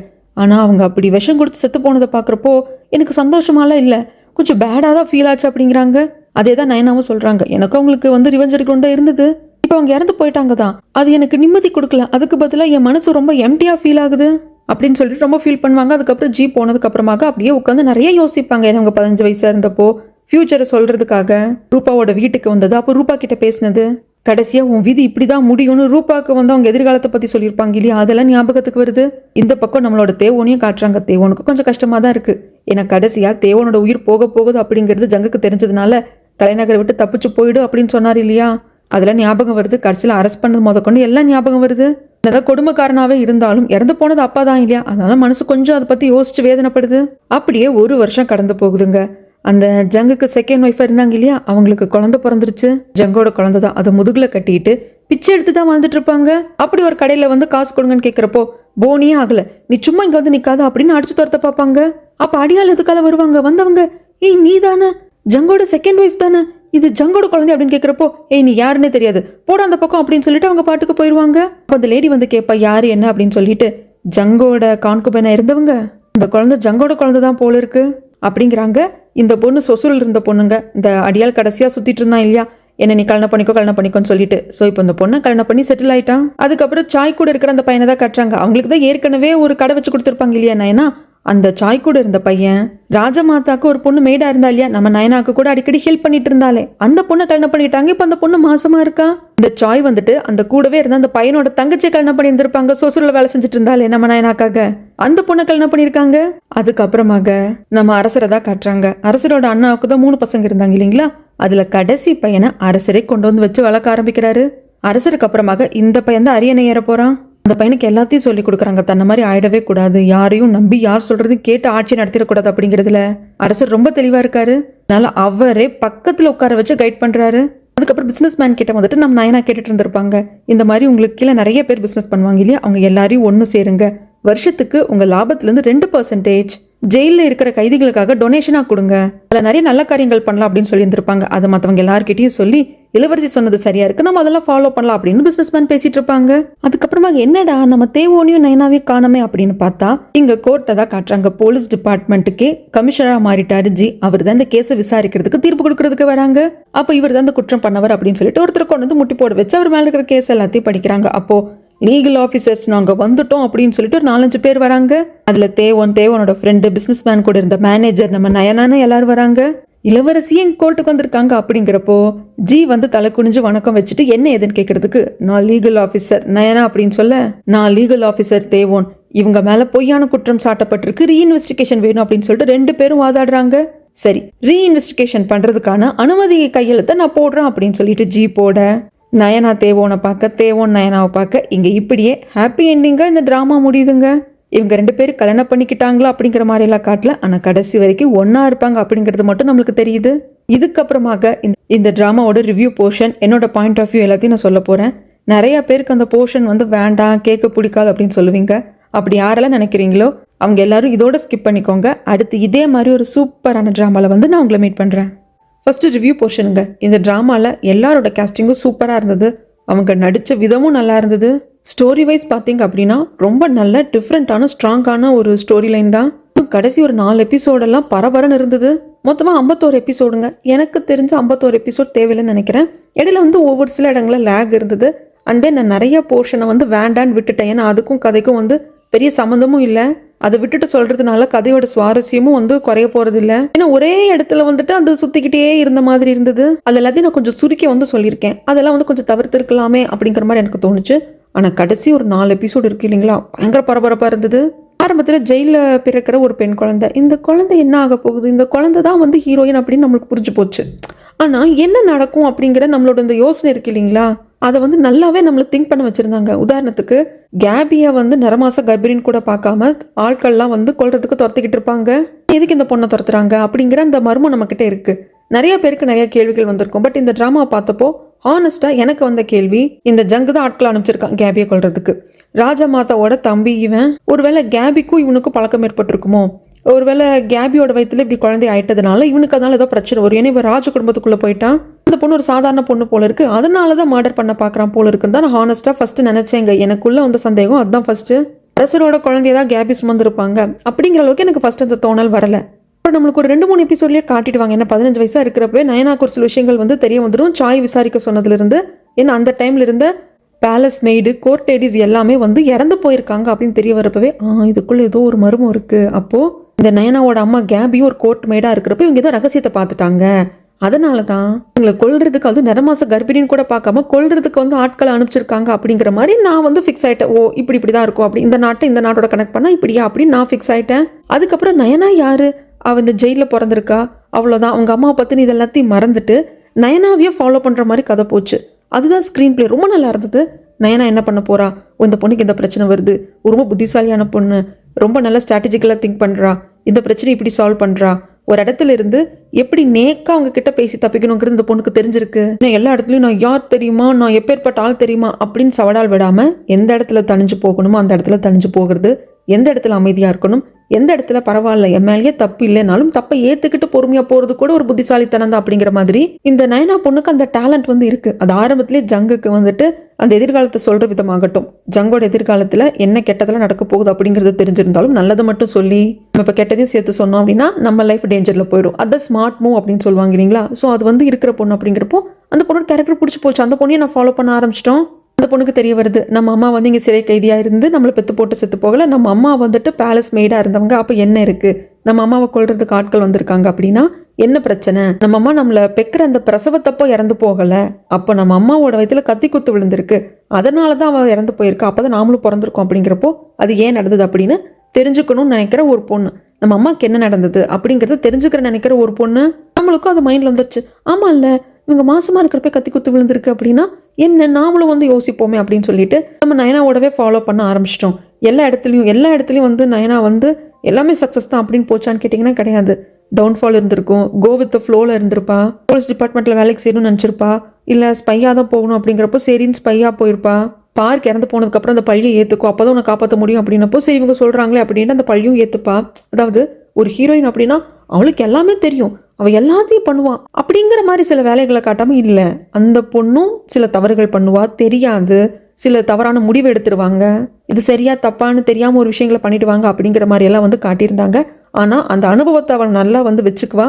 பின்னால் எல்லா இடத்துலையும் எப்படி பேசணும், எப்படி யோசிக்கணும் அப்படிங்கிறதுக்கு அந்த அனுபவம் அவளுக்கு ஹெல்ப் பண்ணிச்சு அப்படிங்கிற மாதிரி இந்த கேரக்டர் ரொம்ப நல்லா டிசைன் பண்ணியிருப்பாங்க. அதுக்கப்புறம் நம்ம தேவோன் சொல்ல வேண்டிய அவசியமே கிடையாது, அவருக்கு இந்த கதையில் வந்து முக்கியமான கேரக்டர் கிடையாது, அப்படி ஒன்றும் ஸ்ட்ராங்கான கேரக்டர் கிடையாது அப்படின்னு வந்துட்டு சில கமெண்ட்ஸ் எல்லாம் வந்து நான் பார்த்தேங்க. ஆனால் அப்படி கிடையாது, ஸ்ட்ராங்கான கேரக்டர் தான். தேவோன் வந்து எல்லாத்தையும் பேசிக்கிட்டு இருக்க மாட்டாங்க, உடனே செயலில் இறங்கிடுவாங்க. எல்லாருமே நயனா வந்து இறந்து போயிட்டா, அந்த ஐலாண்டு கடுமையாக போனப்போ கொள்ளையர்கள் வந்து அட்டாக் பண்ணியிருக்காங்க, அதன் வகையில் இறந்து போயிட்டா அப்படின்னப்போ தேவோன் மட்டும்தாங்க நம்பல. ஈவன் சின்ன வயசுல கை குழந்தையா இருந்ததுலேருந்து வளர்த்த வார்டன் கூட நம்பிட்டாரு நயனா செத்து போயிட்டா அப்படின்ட்டு அவர் வெக்ஸ் ஆயிடுவாரு, வேலையை விட்டுருவாரு. ஆனால் தேவோன் இல்லை நயனா சாகலை, என் மனசு சொல்லுது அவளை தேடி போகணும் அப்படின்னு சொல்லிட்டு அந்த கொள்ளையர்கள் யாரு, ஐலாண்டுக்கு போகிற வழியில் கொள்ளையர்கள் அட்டாக் பண்ணியிருக்காங்கன்னா அந்த பகுதியை சேர்ந்த கொள்ளையர்களாக தான் இருப்பாங்க, அவங்க யார் என்னன்னு கண்டுபிடிச்சி அந்த இடத்துக்கு வந்தது அப்படின்ட்டு. இதுதான் வந்து தேவோனோட லவ் லாங்குவேஜ். நம்ம மனசு சொல்லும் இல்லையா, நம்ம காதலிக்கிறவங்க வந்து எப்படி இருக்காங்க என்ன அப்படிங்கிறது நம்ம மனசு சொல்லும். நயனா மேலே தேவோனுக்கு அவ்வளோ காதல் இருந்திருக்கு, அதனால தான் நயனாக்கு எதுவும் ஆயிருக்காது அப்படின்னு அவனோட உள் மனசு நம்பிச்சு. அதுதான் ரொம்ப ஸ்ட்ராங்கான லவ். இந்த ட்ராமாவில் வந்து ஒரு கிஸ்ஸிங் சீன் இருக்காதுங்க, ஒரு ரெண்டு ஹக் பண்ணுற சீன் தான் இருக்கும். அது ரொம்ப இன்டென்ஸாக இருக்காது, ரொம்ப லைட்டாக ஜென்டலாக இருக்கும். ஆனால் இந்த லவ்வை வந்து ரொம்ப அழகாக சொல்லியிருப்பாங்க. ஜங்கு கூட போயிட்டு இப்படி தேவோன் சேர்ந்துட்டாரே அப்படிங்கிறப்போ நயனாக்கு வந்த கோபம், அதனால தேவோன் கிட்ட பேசாமல் இருக்கிறது, தேவோனை வந்து அவாய்ட் பண்ணுறது அப்படின்னு இருக்கிறப்ப கூட நயனாக்கு ஏதாவது அப்படின்னா நம்மள அவாய்ட் பண்ணவதான் அப்படிங்கிறதுல கூட மனசில் வச்சுக்காம உடனே நயனாக்கு வந்து நம்ம தேவோன் ஹெல்ப் பண்ண வர்றதாகட்டும் அப்படின்னு சொல்லிட்டு இவங்க லவ் வந்து அதுக்குன்னு தனியாக போர்ஷன் இருக்காது. இவங்க 2 பேர் தனியாக பேச வைக்கிறது, இவங்க 2 பேர் தனியாக வந்து ரொமான்ஸ் பண்ணுற மாதிரி போர்ஷன் இல்லாமல் கதையோடவே இவங்க லவ்வும் வந்து ட்ராவல் பண்ணும். அது ரொம்பவே நல்லா இருந்ததுங்க. ஈவன் சாய் கூட ஒரு இடத்துல சொல்லுவாங்க, நயனா தேவோன் ஒருத்தரை மாற்றி ஒருத்தரை வந்து காதலிக்கிறோன்னு கன்ஃபர்ஸ் பண்ணி சொல்லிக்கலையே தவிர்த்து இவங்க காதலிக்கிறாங்க அப்படிங்கிறது எங்கள் எல்லாருக்கும் தெரியும் அப்படிம்பாங்க. அதுதான் 2 பேர் காதலிக்கிறாங்க அப்படிங்கிறதுக்கான அந்த அழகே. எனக்கு தேவோனை பிடிச்சிருக்கு நான் காதலிக்கிறேன், எனக்கு நயனாவை பிடிச்சிருக்கு காதலிக்கிறேன் அப்படிங்கிறது அவங்க சொல்ல வேண்டியதே இல்லை. ஆனால் அவங்க காதல் வந்து எல்லாருக்கும் புரிஞ்சது இல்லையா. ஸோ அதுதான் உண்மையான லவ், உண்மையான அன்பு அப்படிங்கிறது ரொம்ப அழகாக காட்டியிருப்பாங்க. அண்ட் தென் ஒரு கதைக்கு வந்து வில்லன் ஒரு வில்லி இந்த கேரக்டர் ரொம்ப ஸ்ட்ராங்காக இருக்கணும். இந்த கதையில் ஸ்ட்ராங்காகவும் இருந்துச்சு, சமயங்களில் ஜங்கு பண்ணுற சில விஷயங்கள் வந்து காமெடியாகவும் இருந்ததுங்க. அவங்க செகண்ட் ஒய்ஃப் கூட பண்ணுறதெல்லாம் வந்து கொஞ்சம் காமெடியாக தான் இருந்தது. அதுக்கப்புறமாக ரூபா, அந்த ரூபா அப்படிங்கிற கேரக்டர் எல்லாத்தையுமே பண்ணும், ஆனால் அவன் மேலே பழி வராமல் பார்த்துக்கும். ராஜமாதா, நான் தான் மாஸ்டர் மைண்டு, எல்லாத்தையும் ஆட்டு விற்கிறேன், எனக்கு வேணுங்கிற மாதிரி காய் நகர்த்திக்கிறேன் அப்படின்னு என்னதான் பண்ணாலும் கடைசியில் ராஜமாதாவால் எதுவுமே பண்ண முடியாது. அவங்களுக்கு வந்து இன்னொருத்தவங்களோட ஹெல்ப் இல்லாமல் ராஜமாதாவால் ஒன்றுமே பண்ண முடியாது. ஆனால் ஜங்கோட ஹெல்ப் வேணும், இல்லைன்னா இவங்க ஃபேமிலி மெம்பர்ஸ் சில பேர் எல்லாம் வந்துட்டு இந்த அமைச்சர்களாக மந்திரிகளாக ஆக்கி வச்சிருக்காங்க, அவங்களோட உதவி வேணும். ஏன்னா ஒரு ஸ்டேஜுக்கு மேலே நல்லா பார்த்தீங்க அப்படின்னா தெரியும், அரசருக்கு ரொம்ப உடம்பு சரியில்லாமல் போய்கிட்டே இருக்கு அப்படிங்கிறப்போ இவங்க எல்லாமே வந்து எகென்ஸ்ட் ஆயிடுவாங்க. ராஜமாதா தான் வந்து கெஞ்சிட்டு இருப்பாங்க, இல்லை என் பையன் உயிர் பொழைச்சு வருவான், அவனுக்கு ஒரு வாரிசு பிறக்கும், அவன் தான் அடுத்த அரசன் அப்படிங்கிற மாதிரி இவங்க தான் போராடிட்டு இருப்பாங்க. அவங்களும் ஒரு ஸ்டேஜில் ராஜமாதாக்கு எகென்ஸ்ட் ஆயிடுவாங்க. ஸோ யாருமே வந்து பவர்ஃபுல்லான இடத்துல பவர்ஃபுல்லாகவே எல்லா டைமும் இருக்க முடியாது. அவங்களுக்கும் வந்து ஒரு டிராபேக் இருக்கும், அவங்களுக்கும் ஒரு வீக்னஸ் இருக்கு, அவங்களாலையும் உங்க பவர் யூஸ் பண்ண முடியாம போற தருணம் வரும் அப்படின்னு எல்லாத்தையுமே காட்டியிருப்பாங்க. அது வந்து ரொம்ப ரொம்ப நல்லா இருந்தது. டோட்டலாக 51 எபிசோட், ஒவ்வொரு எபிசோடும் சாலிடாக 1 மணி நேரம் 10 நிமிஷம் அந்த மாதிரி போகுதுங்க. டவுன்லோட் பண்ணி பார்க்குற அளவுக்கு ஒர்த்தா அப்படின்னு கேட்டிங்கன்னா ஒர்த்தான ட்ராமா தான். ஆனால் இடையில ஒரு 5-6 எபிசோட் வந்து கொஞ்சம் லேக் ஆகுது, அது இவங்க தவிர்த்துருக்கலாம். ஆனால் கடைசி 4 எபிசோடெல்லாம் ஃபயராக இருக்கும், பரபரன்ட்டு போகும். அது வந்து மிஸ் பண்ணாமல் நீங்கள் பார்க்கணும். உங்களுக்கு டைம் இல்லை அப்படின்னா என்னோட வாய்ஸ் ஓவர் நீங்கள் கேட்டிருந்தீங்கனாலே போதுங்க, நான் கதையை வந்து டீட்டெயிலிங்காக தான் சொல்லியிருக்கேன். இல்லை எனக்கு டைம் இருக்குது, சம்மர் பிரேக் எல்லாம் இருக்கு, நான் பயங்கர ஃப்ரீயா தான் இருக்கேன் அப்படின்னீங்கன்னா நீங்க தாராளமா டவுன்லோட் பண்ணி பாருங்க. ஏன்னா பார்க்குற ஒவ்வொருத்தரை பொறுத்த வரைக்கும் அந்த பாயிண்ட் ஆஃப் வியூ மாறும். இல்லைங்க எங்களுக்கு எங்கேயுமே லேக் தெரியலையே, நல்லா தானே இருந்தது அப்படின்னு சில பேர் நீங்க சொல்றதுக்கு வாய்ப்பு இருக்கு. இல்லைங்க நீங்க சொன்ன மாதிரி லேக் ஆகுது, 5-6 எபிசோடுல ஒரு 10 எபிசோடே லேக் ஆகுது அப்படின்னு சொல்றதுக்கும் வாய்ப்பு இருக்கு. ஏன்னா ஒவ்வொருத்தவங்க வந்து எபிசோட் பை எபிசோட பாக்குறப்போ ஒவ்வொருத்தரோட அந்த பாயிண்ட் ஆஃப் வியூ அப்படிங்கிறது மாறுறதுக்கு வாய்ப்பு இருக்குங்க. பட் என்ன பொறுத்த வரைக்கும் இடையில வந்து ஒரு 5-6 எபிசோட் வந்து நிஜமாலுமே லேக் தாங்க. சில போர்ஷன்ஸை வந்து இவங்க தேவையில்லைன்னு விட்டுருந்துருக்கலாம், அதை கொஞ்சம் சுத்திட்டாங்களோ அப்படிங்கிற மாதிரி தான் எனக்கு ஆனஸ்டா தோணுச்சு. உங்களுக்கு வந்து அது எப்படி அப்படிங்கிறது எனக்கு தெரியலங்க. எபிசோட் பை பார்க்கறதா இருந்தாலும் ஓகே தான், அது உங்க டைமை பொறுத்ததுங்க. கண்டிப்பா உங்க டைமுக்கு வந்து வர்த்தான ட்ராமா தான். இல்லை எனக்கு டைம் இல்லை அப்படின்னீங்கன்னா கூட இட்ஸ் ஓகே, என் ஸ்டோரி நீங்கள் கேட்டிருந்தாலே போதும். மற்றபடி எல்லா கேரக்டரும் அந்தந்த கேரக்டர் பண்ண ஆர்டிஸ்ட்டும் வந்துட்டு ரொம்ப நல்லா பண்ணியிருந்தாங்க. அரசராக இருக்கட்டும், ஜியா இருக்கட்டும், எல்லாருமே ரொம்ப வந்து நல்லா பண்ணியிருந்தாங்க. இன்னொன்று சொல்லணும் அப்படின்னாங்க, அரசர், ஜி, தேவோன் இவங்க 3 பேர்ல யாரு நயனாக்கு வந்து பேர் ஆவாங்க அப்படிங்கிற மாதிரியெல்லாம் கூட இடையில நம்மளுக்கு வந்து ஒரு கன்ஃபியூஷன் வர மாதிரி இருக்கும். அரசர் அண்ணன் மாதிரி ஆயிடுச்சு, அந்த ஜிக்கும் நயனாக்கும் இருந்தது பியூர் ஃப்ரெண்ட்ஷிப் தான். அது அழகாவே சொல்லியிருந்திருப்பாங்க. என்ன பார்க்கு கொடுத்துட்டு போன மேப் எடுத்துக்கிட்டு இவங்க 2 பேரும் தான் தனியாக தேடி போவாங்க, அந்த மேப் வந்து எந்த இடத்துல இருக்கு அப்படின்னு பாக்குறதுக்காக, அந்த புதையலுக்காக. அப்படி போறப்போ இவங்க 2 பேருக்கு இடையில வந்து அந்த நட்பை மட்டும் தான் காட்டியிருப்பாங்க. இப்போ நயனா பார்க்காம இருக்கிறப்போ ஜி பார்த்து ரசிக்கிறதோ இல்லை ஜியை நயனா பார்க்குறதோ அப்படிலாம் இருக்கவே இருக்காது. எந்த இடத்துலையுமே அவங்க 2 பேருக்கும் இடையில வந்து காதல் இருக்குமோ அப்படிங்கிற மாதிரியோ, இல்லை ஜி வந்து ஒரு ஒன் சைடாக நயனாவை அவருக்கு பிடிச்சிருக்கு அப்படிங்கிற மாதிரியோ கொண்டு போகவே மாட்டாங்க. அவங்க 2 பேருக்கு இடையில இருக்கிறது நட்பு மட்டும்தான் அப்படிங்கிற மாதிரி தான் காட்டுவாங்க.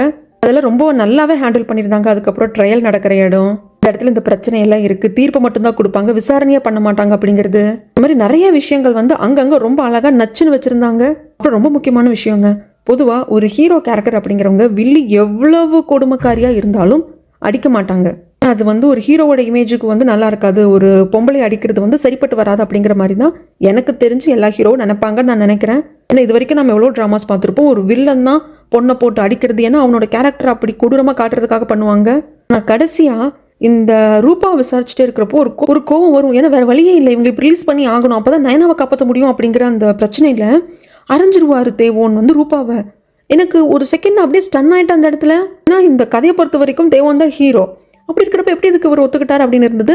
ஆனால் நயனாவை அரைஞ்சதுல எனக்கு வந்து இல்லை இவளுக்கு அந்த அறை வேணும் தான் அப்படிங்கிற மாதிரி தோணுச்சு. அதுக்கப்புறமாக தீர்ப்பு கொடுத்து ஐலாண்டுக்கு வந்து ஸ்லேவா நயனாவை அனுப்ப போறாங்க. அப்படிங்கிறப்போ அந்த சிறையை விட்டு வரப்போ ஒவ்வொருத்தவங்களும் வழியில் நிற்பாங்க இல்லைங்களா. சாய் நிற்பாங்க, சாய் கூட இருக்கிற அந்த பையனும் பொண்ணு இருப்பாங்க, பென் இருப்பாங்க, டீச்சர் இருப்பாங்க, எல்லாரும் வந்து நாங்கள் இருக்கோம், நாங்கள் எப்படியாவது ஏதாவது பண்ணுறோம் அப்படின்னு சொல்லிட்டு ஒவ்வொருத்தங்களா நயனா கையை பிடிச்சி பேசுகிறப்பல எனக்கு அழுகே வந்துடுச்சு. அந்த சீன் வந்து ரொம்ப எமோஷனலாக இருந்தது.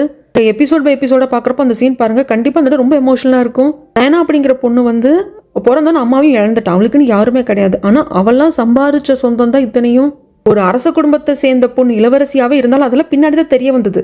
ஆனால் அவளோட 20 வயசு வரைக்கும் அவள் சம்பாதிச்ச சொந்தங்கள் தான் இத்தனையும். இவளை ஸ்லேவா அந்த இடத்துக்கு நாடு கடத்திட்டாங்க அப்படின்னு வந்து இவளை காப்பாத்துறதுக்காக அத்தனை பேரும் போராடினது அப்படிங்கிறது நம்ம லைஃப்ல பணத்தை விட நம்ம சம்பாதிக்கிற மனிதர்கள் எப்பேற்பட்டவங்களா இருக்கணும் அப்படிங்கறத வந்து ரொம்ப அழகா காட்டியிருப்பாங்க. இந்த மாதிரி சொல்லிட்டே போகலாங்க, நிறைய விஷயம் இருக்கு. வந்து எனக்கு ராஜமாதாவோட ஆக்டிங் ரொம்ப பிடிச்சிருந்தது. அதுக்கப்புறம் டீச்சர் நயனாவுக்கு ஜெயில இருந்து பாடம் சொல்லி கொடுத்ததே அந்த டீச்சர் தான்.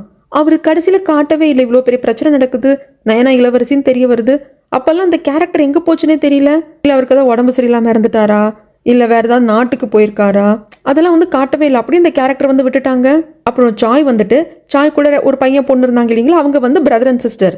அந்த பொண்ணு கடைசியில பார்த்தா சாயவே கட்டிக்கும். அது எப்படி நடந்தது, இடையில அவங்களுக்குள்ள அந்த காதல் எப்படி வந்தது அப்படிங்கிறதே காட்டல. 1 வருடத்திற்கு பின் அப்படின்னு காட்டுறப்போ ராஜமாதாக்கு ஒரு பொண்ணு மெய்டா இருந்திருப்பா, நம்ம நயனா கூட அந்த பொண்ணை வந்து தெரியும், கவர்னர் ஆஃபீஸ்ல ஹெல்ப்பரா இருந்த பொண்ணு. அந்த பொண்ணு வந்து இந்த பையனை கட்டிக்கிச்சு அப்படிங்கிற மாதிரி எல்லாம் சொல்லி முடிச்சிட்டாங்க. மேபி அந்த 1 வருஷத்துக்கு பிறகு அப்படிங்கிறப்போ அந்த 1 வருஷத்துல இவங்க லைஃப்ல எப்படி செட்டில் ஆயிடுச்சோ அப்படிங்கிற மாதிரி நாமளே புரிஞ்சுக்க வேண்டியதுதான்.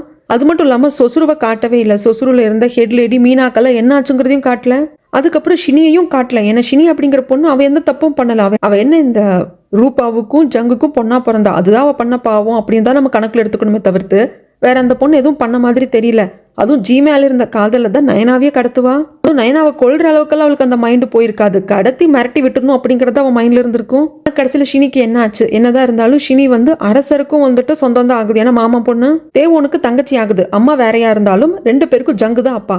அப்படி இருக்கிறப்போ அந்த ஷினி பொண்ணு எங்க இருக்கா, எங்கேயாவது ஒரு இடத்துல அவ வாழ்ந்துட்டு இருக்கா அப்படிங்கிற மாதிரியாவது காட்டியிருக்கலாம். ஒரு சில கேரக்டர்ஸ் வந்துட்டு அப்படியே அப்ரப்டா வந்து கட் பண்ண மாதிரி இருந்தது. அதுதான் எனக்கு ரொம்ப ட்ராபேக்காக தெரிஞ்சுது. ஏன்னா எல்லா கேரக்டரையும் காட்டிட்டீங்க. ஷினியோட கேரக்டரும் நம்மளுக்கு என்னென்னு தெரியும், அதே மாதிரி டீச்சரோட கேரக்டர் என்ன அப்படிங்கிறதும் நம்மளுக்கு தெரியும். இந்த எல்லா கேரக்டருமே இருக்கு அப்படிங்கிறப்போ அவங்களுக்கு ஒரு ப்ராப்பரான எண்டிங்கை கொடுத்துருக்கணும். ஓகே, டீச்சர் இந்த இடத்துல இருக்காங்க, இன்னும் வந்து நயனாக்கு வந்து ஒரு டீச்சரா அட்வைஸ் பண்ணிட்டு தான் இருக்காங்க அப்படின்னாவது காட்டியிருக்கலாம். அவங்கள எங்க போனாங்கன்னு கூட காட்டல. அதெல்லாம் வந்து கொஞ்சம் நம்மள உறுத்துற மாதிரி இருந்தது. ஒரு கதையை ஃபுல்லா பார்த்து முடிக்கிறப்போ இந்த கதையில இவங்களும் ஒரு முக்கியமான கதாபாத்திரம் தான். ஏதோ ஒரு வகையில ஏதோ ஒரு இடத்துல இவங்களாலையும் வந்து ஒரு இம்பாக்ட் வந்து கிரியேட் ஆயிருக்கு. சொசுருல இருந்த மீனா அவங்க வந்து தேவோனை லவ் பண்ணாங்க. ஆனா தேவோனுக்கு வந்து நயனாவை தான் பிடிச்சிருக்குன்னு தெரிஞ்சதுக்கு அப்புறமாக்க அந்த காதல அவங்க மனசுக்குள்ளேயே வச்சுக்கிட்டாங்க. அதை பழி வாங்கணும்னால அவங்க நினைக்கல. ஆனா இப்ப மீனா எங்க சொசுருல தான் இருக்காங்களா? சொசுரு வந்து ரன் ஆயிட்டு தான் இருக்கா. அதெல்லாம் ஒண்ணுமே காட்டல. இந்த சினி பொண்ணு எங்க போனா ஏது போனா அப்படின்னு காட்டல. இந்த மாதிரி நிறைய கேரக்டர் வந்துட்டு அப்படி இப்படியே மிஸ் ஆனதுதான் வந்து ரொம்ப ஒரு மாதிரி உறுத்தலா இருந்தது. அது மட்டும் இல்லாம இந்த கதையில அரசருக்கு ராணி இருக்காங்க, அந்த ராணியை காட்டல. இந்த அண்ணனுக்கும் அன்னிக்கும் ஒரு பையன் இருக்காங்க, அந்த பையனையும் காட்டல. மேபி இவ்வளோ கேரக்டர்ஸ் வந்து ஆல்ரெடி நிறைய இருக்கு. இன்னும் நிறைய கேரக்டர்ஸ் அந்த அதுக்கான ஆர்டிஸ்ட் எல்லாத்தையும் காசு பண்ணிக்கிட்டே இருக்கிறப்போ பட்ஜெட் அதிகமாயிடுமோ, இல்லை தேவையே இல்லாமல் எதுக்கு அவங்கள காட்டிக்கிட்டு, எங்களுக்கு ஒரு பையன் இருக்கான், அரசருக்கு ராணி ஒருத்தி இருக்க தானே செய்வா அப்படிங்கிற மாதிரி காட்டி முடிச்சிடலாம்னு நினச்சாங்க என்னன்னு தெரியல. அது ஒரு மாதிரி பிளாங்க் ஸ்பேஸாக தாங்க இருந்தது. இன்னும் சொல்ல போனால் பேலஸ் கார்டு முன்னாக்கு என்னாச்சுன்னே காட்டலை. அவர் கடைசியில் ஜெயிலில் இருந்தார். அரசர் விசாரிக்கிறதுக்காக வச்சுருந்தாங்க. அவரை கொல்றதுக்காக பாய்சன் எல்லாம் வச்சாங்க. அதுல எல்லாம் கூட தப்பிச்சிட்டாரு. அதுக்கப்புறம் என்னதான் ஆச்சு அப்படிங்கிறத காட்டலை. இல்லை நாமளே புரிஞ்சுக்கணுமா, அவர் ரொம்ப உடம்பு சரியில்லாமல் இருந்தார், அப்படியே இறந்து போயிட்டார் அப்படிங்கிற மாதிரி நாமளே புரிஞ்சுக்கணும் அப்படிங்கிறது கூட தெரியல. அப்படியே புரிஞ்சுக்கணுங்கிறது மாதிரி இருந்தாலும் ஒரு சீன் வச்சிருக்கணும் இல்லையா? ரொம்ப உடம்பு சரியில்லாமல் அவரே இறந்து போயிட்டார் அப்படிங்கிற மாதிரி ஒரு சீனால் வச்சிருக்கலாம். இந்த மாதிரி நிறைய கேரக்டர் வந்து அப்படியே இவங்க விட்டது தான் வந்து எனக்கு ரொம்ப ஒருத்தலா தெரிஞ்சது. அண்ட் தென் எனக்கு ஃப்ளாஷ்பேக் போர்ஷன் ரொம்ப பிடிச்சிருந்ததுங்க. நயனாவோட அம்மா கேபியை பற்றின அந்த கதை சொல்கிறப்போ அந்த ஃப்ளாஷ்பேக் போர்ஷன் வந்து ரொம்ப நல்லா இருந்தது. தனியாக இன்னொரு புது கதையை பார்க்குற மாதிரி இருந்தது. அங்கே பேலஸ் கார்டு முன்னாக்கும் கேபிக்கும் அவங்களுக்கு இருந்த காதல் அப்படிங்கிறது ரொம்ப அழகாக இருந்தது. இது இவ்வளோ டீட்டெயிலிங்காக காட்டின மாதிரியே இப்போ இருக்கிற அரசரோட அப்பாவுக்கு 2 மனைவிகள். ஃபர்ஸ்ட்டாக ஒரு குயின் இருந்தாங்க, அதுக்கப்புறம் ராஜமாதா வந்தாங்க. அப்போ என்ன நடந்தது அப்படிங்கிறதையும் கொஞ்சம் டீட்டெயிலாக காட்டி இருந்திருக்கலாம். ஏன்னா நிறைய பேருக்கு என்ன கன்ஃபியூஷன் அப்படின்னா, அரசரோட அண்ணன் பொண்ணு தான் நயனாவோ அப்படிங்கிற மாதிரிலாம் கமெண்ட் செக்ஷனில் நீங்கள் கேட்டீங்க. இந்த கதையை நீங்கள் டவுன்லோட் பண்ணி எபிசோட் பை எபிசோட பார்த்தா கூட அதுக்கு கிளியரான ஒரு விஷயம் வந்து இருக்கவே இருக்காது. நான் புரிஞ்சுக்கிட்டு தான் இப்படி நடந்திருக்கு போல இருக்கு அப்படிங்கிறத உங்ககிட்ட சொன்னேன். ஸோ அதெல்லாம் ஒரு மிஸ்ஸிங் பார்ட்டாகவே இருந்தது. ஒரு பஸ்ஸில் ஒரு சில பகுதிகள் மிஸ் ஆகுது. ஆனால் இதுதான் அந்த பஸ்ஸில் ஜாயின் பண்ணுறப்போ வர உருவம் நம்மளுக்கு தெரியுது. பட் ஸ்டில் ஒவ்வொரு பார்ட் மிஸ் ஆகிறப்போ அது நம்மளை கொஞ்சம் மைண்டில் வந்து டிஸ்டர்ப் பண்ணிக்கிட்டே இருக்கு. இது எல்லாத்தையும் பெருசாக எடுத்துக்காம இந்த கதையை மட்டும் பார்க்கலாங்க அப்படின்னா எஸ், கண்டிப்பாக இந்த கதையை மட்டும் ஃபோக்கஸ் பண்ணலாம். பட் உங்களையும் அறியாமல் என்ன அந்த ஷினி பொண்ணுக்கு என்னாச்சு, முன்னாக்கு என்னாச்சு, ஏன் இதெல்லாம் சொல்லாமல் விட்டுட்டாங்க, அரசரோட அப்பா அரசர் எப்படி இறந்து போனார், அதை கொஞ்சம் டீட்டெயிலாக காட்டியிருக்கலாமே அப்படின்னு இந்த கதையை வந்து பார்க்குறப்போ ஆட்டோமேட்டிக்காக நம்மளுக்கே வந்து தோணிடுங்க. இதை அவாய்ட் பண்ணிட்டாலும் கதையை பார்க்க முடியாது. இந்த தோணல் வந்து மைண்டுக்குள்ளே இருந்துகிட்டே இருக்கும், இடத்துல டிஸ்டர்ப் பண்ணிகிட்டே இருக்கும். அதுதான் இந்த கதையில் ஒரு ட்ராபேக்காக நான் பார்க்குறேன். மற்றபடி ரொம்ப சூப்பரான ஸ்டோரி. டவுன்லோட் பண்ணி பார்க்குறீங்க அப்படின்னா தாராளமாக பாருங்கள். இதுக்கப்புறமாக என்னோட பாயிண்ட் ஆஃப் வியூவில் வந்து சில விஷயங்கள் நான் சொல்லணுங்க. அதில் ஃபஸ்ட்டு நயனா கேரக்டர் தான். அதாவது எந்த இடத்துல நம்ம எப்படி இருக்கோம் அப்படிங்கிறதெல்லாம் வந்து நம்மளோட கையில் இல்லை. ஏன்னா ஜெயிலில் தான் பிறக்கணும் அப்படின்னு நயனா என்ன வர வாங்கிட்டா வந்து பிறந்தா? ஆனால் இல்லை, ஆனால் அதை அக்செப்ட் பண்ணிக்கிட்டா. நம்ம இங்கே தான் பிறந்தோம், 15 வயசு வரைக்கும் நம்ம அம்மா வந்து ஒரு கைதியாக இருந்திருக்கா, நம்மளை பெற்று போட்டு இறந்து போயிட்டா அப்படின்னு தான் அந்த பொண்ணுக்கு தெரியும். அதுக்கேற்ற மாதிரி ஓகே நம்ம அம்மா இங்கே கைதியாக தான் இருந்தால் நம்ம இங்கே தானே பிறந்தோம், இங்கே சின்ன வேலைகள் செஞ்சுட்டு வாழலாம் அப்படிங்கிற மாதிரி இருந்துட்டா. அதுக்கப்புறமாக தான் தெரிய வந்தது இல்லை இவங்க அம்மா இங்கே ஜெயில் கைதி கிடையாது, இவங்க அம்மா வந்து இங்கே நிறைமாச கர்ப்பிணியாக தான் வந்தாங்க, அப்போ கத்தி குத்தெல்லாம் விழுந்தது அப்படிங்கிறப்போ அப்போ நம்ம அம்மாவோட சாவுலேயே ஒரு மர்மம் இருக்குது அப்படின்னு யோசிக்கிறதாகட்டும். அதாவது go with the flow. Nayana character பார்த்தீங்க அப்படின்னா அடுத்தடுத்து என்ன நடக்கணும் அப்படிங்கிறது அவள் அந்த சுச்சுவேஷனை சார்ந்து தான் முடிவெடுப்பாளே தவிர்த்து ஆல்ரெடி பிளான் எல்லாம் பண்ணி வச்சிருக்க மாட்டா. சில விஷயங்கள் தான் வந்து அவளை அந்த முடிவை நோக்கி வந்து நகர்த்தும். 15 வயசு வரைக்கும் இந்த ஜெயிலில் நம்ம அம்மா ஒரு கைதியாக இருந்தால் நாமளும் இங்கே இருக்கோம் வாழ்கிறோம், அப்படி தான் இங்கே தான் பிறந்தோம் வாழ்கிறோன்ட்டு இருப்பாள். அதுக்கப்புறம் தான் அம்மா வந்து இங்கே கைதி இல்லை, நம்ம அம்மா வந்து இங்கே வந்து யாரோ கொல்றதுக்கு துரத்திட்டு வந்திருக்காங்க அப்படின்னுலாம் தெரிய வந்ததுக்கு அப்புறமாக அப்போ வேற மாதிரி போவான். அது என்னன்னு கண்டுபிடிக்கணும், நம்ம அம்மா நரமாச கர்ப்பிணியாக இருந்து கொல்றதுக்கு துரத்திருக்காங்க அப்படின்னா அப்போ என்னமோ மர்மம் இருக்குது, அது என்னன்னு கண்டுபிடிக்கணும் அப்படின்னு சொல்லிட்டு அடுத்தென்ன அப்படின்னு போயிட்டே இருப்பான். கடைசியில் பார்த்தா அவள் இந்த நாட்டோட இளவரசி அப்படிங்கிற அளவுக்கு இந்த கதை வந்து நின்றுடும். அதுக்கு நயனா போட்ட எஃபெக்ட் அப்படிங்கிறது நான் யாரு அப்படிங்கிறத கண்டுபிடிக்கணும், என் அம்மாவுக்கு இப்படி நடந்திருக்கா அது என்னன்னு கண்டுபிடிக்கணும் அப்படிங்கிற அந்த முயற்சி தான். அந்த முயற்சியே வந்து அவள் யாரு என்ன அப்படிங்கிற அளவுக்கு அதை வந்து கொண்டு போய் விட்டுருக்கும். எந்த இடத்துலையுமே நயனா வந்து லேக் ஆகி நின்றுருக்க மாட்டாங்க. ஐலாண்டுக்கு ஸ்லேவாக போனாலா, அப்போ வந்து கொள்ளையர்கள் வந்து அரெஸ்ட் பண்ணிட்டு போனாங்களோ அங்கே நிறைய பெண்களை வந்து கட்டி போட்டிருப்பாங்க. ஆனால் அவங்கள மாதிரியே நாமளும் இருந்தாலும் அப்படி நயனா இருக்க மாட்டான். அங்கிருந்து தப்பிக்கிறதுக்கான முயற்சி எடுப்பான். முயற்சி எடுத்தாலும் எங்கேயோ போய் வாழ்ந்துக்கலாம் அப்படிங்கிற மாதிரி யோசிக்க மாட்டான். இல்லை இதுதான் நம்ம நாடு, நம்ம இங்கே தான் இருக்கணும், நம்ம அம்மாக்கு என்ன நடந்ததுன்னு தெரிஞ்சுக்கணும் அப்படின்ட்டு எகேன் அந்த ஐலாண்டில் இருக்கிற போலீஸ் ஆஃபீஸுக்கு தான் வருவா. நம்ம மறுபடியும் வந்து ஸ்லேவாக தானே மாறுவோம் அப்படிங்கிற மாதிரிலாம் அவள் யோசிக்கல. நம்ம இடம் எதுவோ அந்த இடத்துல தான் நம்ம வந்து நின்று வாழ்ந்து காட்டணும், அந்த இடத்துல தான் நம்ம யாருன்னு தெரிஞ்சுக்க முடியும், நம்ம அம்மாவை பற்றி எல்லாம் தெரிஞ்சுக்க முடியும் அப்படின்னு சொல்லிட்டு அவள் எகேன் அந்த நாட்டுக்குள்ளேயே தான் இருப்பாள். அவள் நினச்சிருந்தா அப்படின்னா அந்த கொள்ளையர்கள் கிட்ட இருந்து தப்பிச்சப்போ மிங் நாட்டுக்கு போயிருந்திருக்கலாம். ஏன்னா எல்லாருமே இறந்து போயிட்டாங்க, ஒரே ஒரு கான்ஸ்டபிள் தான் அந்த கொள்ளையர்கள் அட்டாக் பண்ணதுல தப்பிச்சாங்க அப்படின்னு சொல்லிட்டு கேஸையே க்ளோஸ் பண்ணிட்டாங்க. நயனா பாட்டுக்கு எங்கேயோ போய் தலைமறைவு வாழ்க்கை வாழ்ந்திருந்தாலும் யாரும் கண்டுக்க போறது கிடையாது, யாரும் வந்து போய் நயனாவை கண்டுபிடிக்க போறதும் கிடையாது. ஆனா அதை நயனா சூஸ் பண்ணல. எங்க போனாலும் ஒளிஞ்சுதான் வாழணும், அதுக்கு பகிரங்கமா ஸ்லேவா கூட வாழ்ந்துட்டு போயிடலாம் அப்படிங்கிற முடிவை எடுத்திருப்பா. எல்லாத்த விட இந்த ட்ராமால வந்து நான் ஒரு விஷயம் பார்த்தேங்க, அது எனக்கு ரொம்ப பிடிச்சிருந்தது. அதுல வந்து நம்ம தேவோன் வந்து இந்த சீக்ரெட் இன்ஸ்பெக்டரா அரசரை வந்து நயனா மீட் பண்ணிட்டு இருப்பா. அப்ப அரசருங்கிறது தேவோனுக்கும் தெரியாது.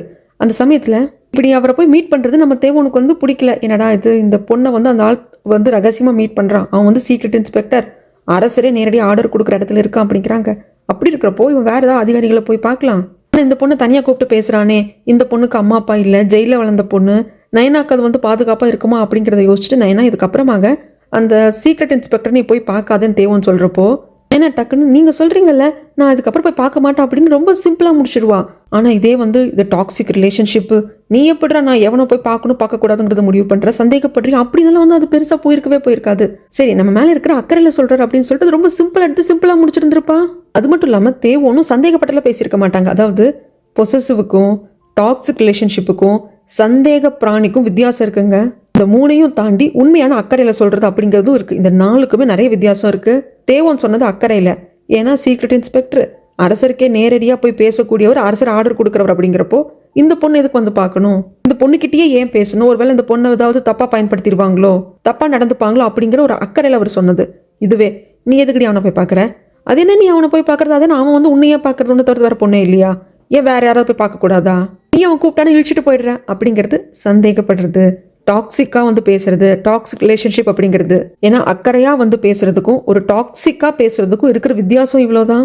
ஏன்னா அது நயனாக்கு புரிஞ்சிச்சு, ஆமா இவர் சொல்றது கரெக்ட் தான், அவர் இவ்வளவு பெரிய அதிகாரி, அரசர்கிட்டே டைரக்டா போய் பேசுற அளவுக்கு ஒரு பவர் இருக்கிற சீக்ரெட் இன்ஸ்பெக்டர் அப்படிங்கிறப்போ நம்ம கிட்டேயே நம்மளையே கூப்பிட்டு பேசணும், வேற யாராவது கிட்ட கூட போய் விசாரிக்கலாம் இல்லையா, மற்ற அதிகாரிகள் கிட்ட பேசலாம் இல்லையா அப்படிங்கிற மாதிரி அவ புரிஞ்சுக்கிட்டா.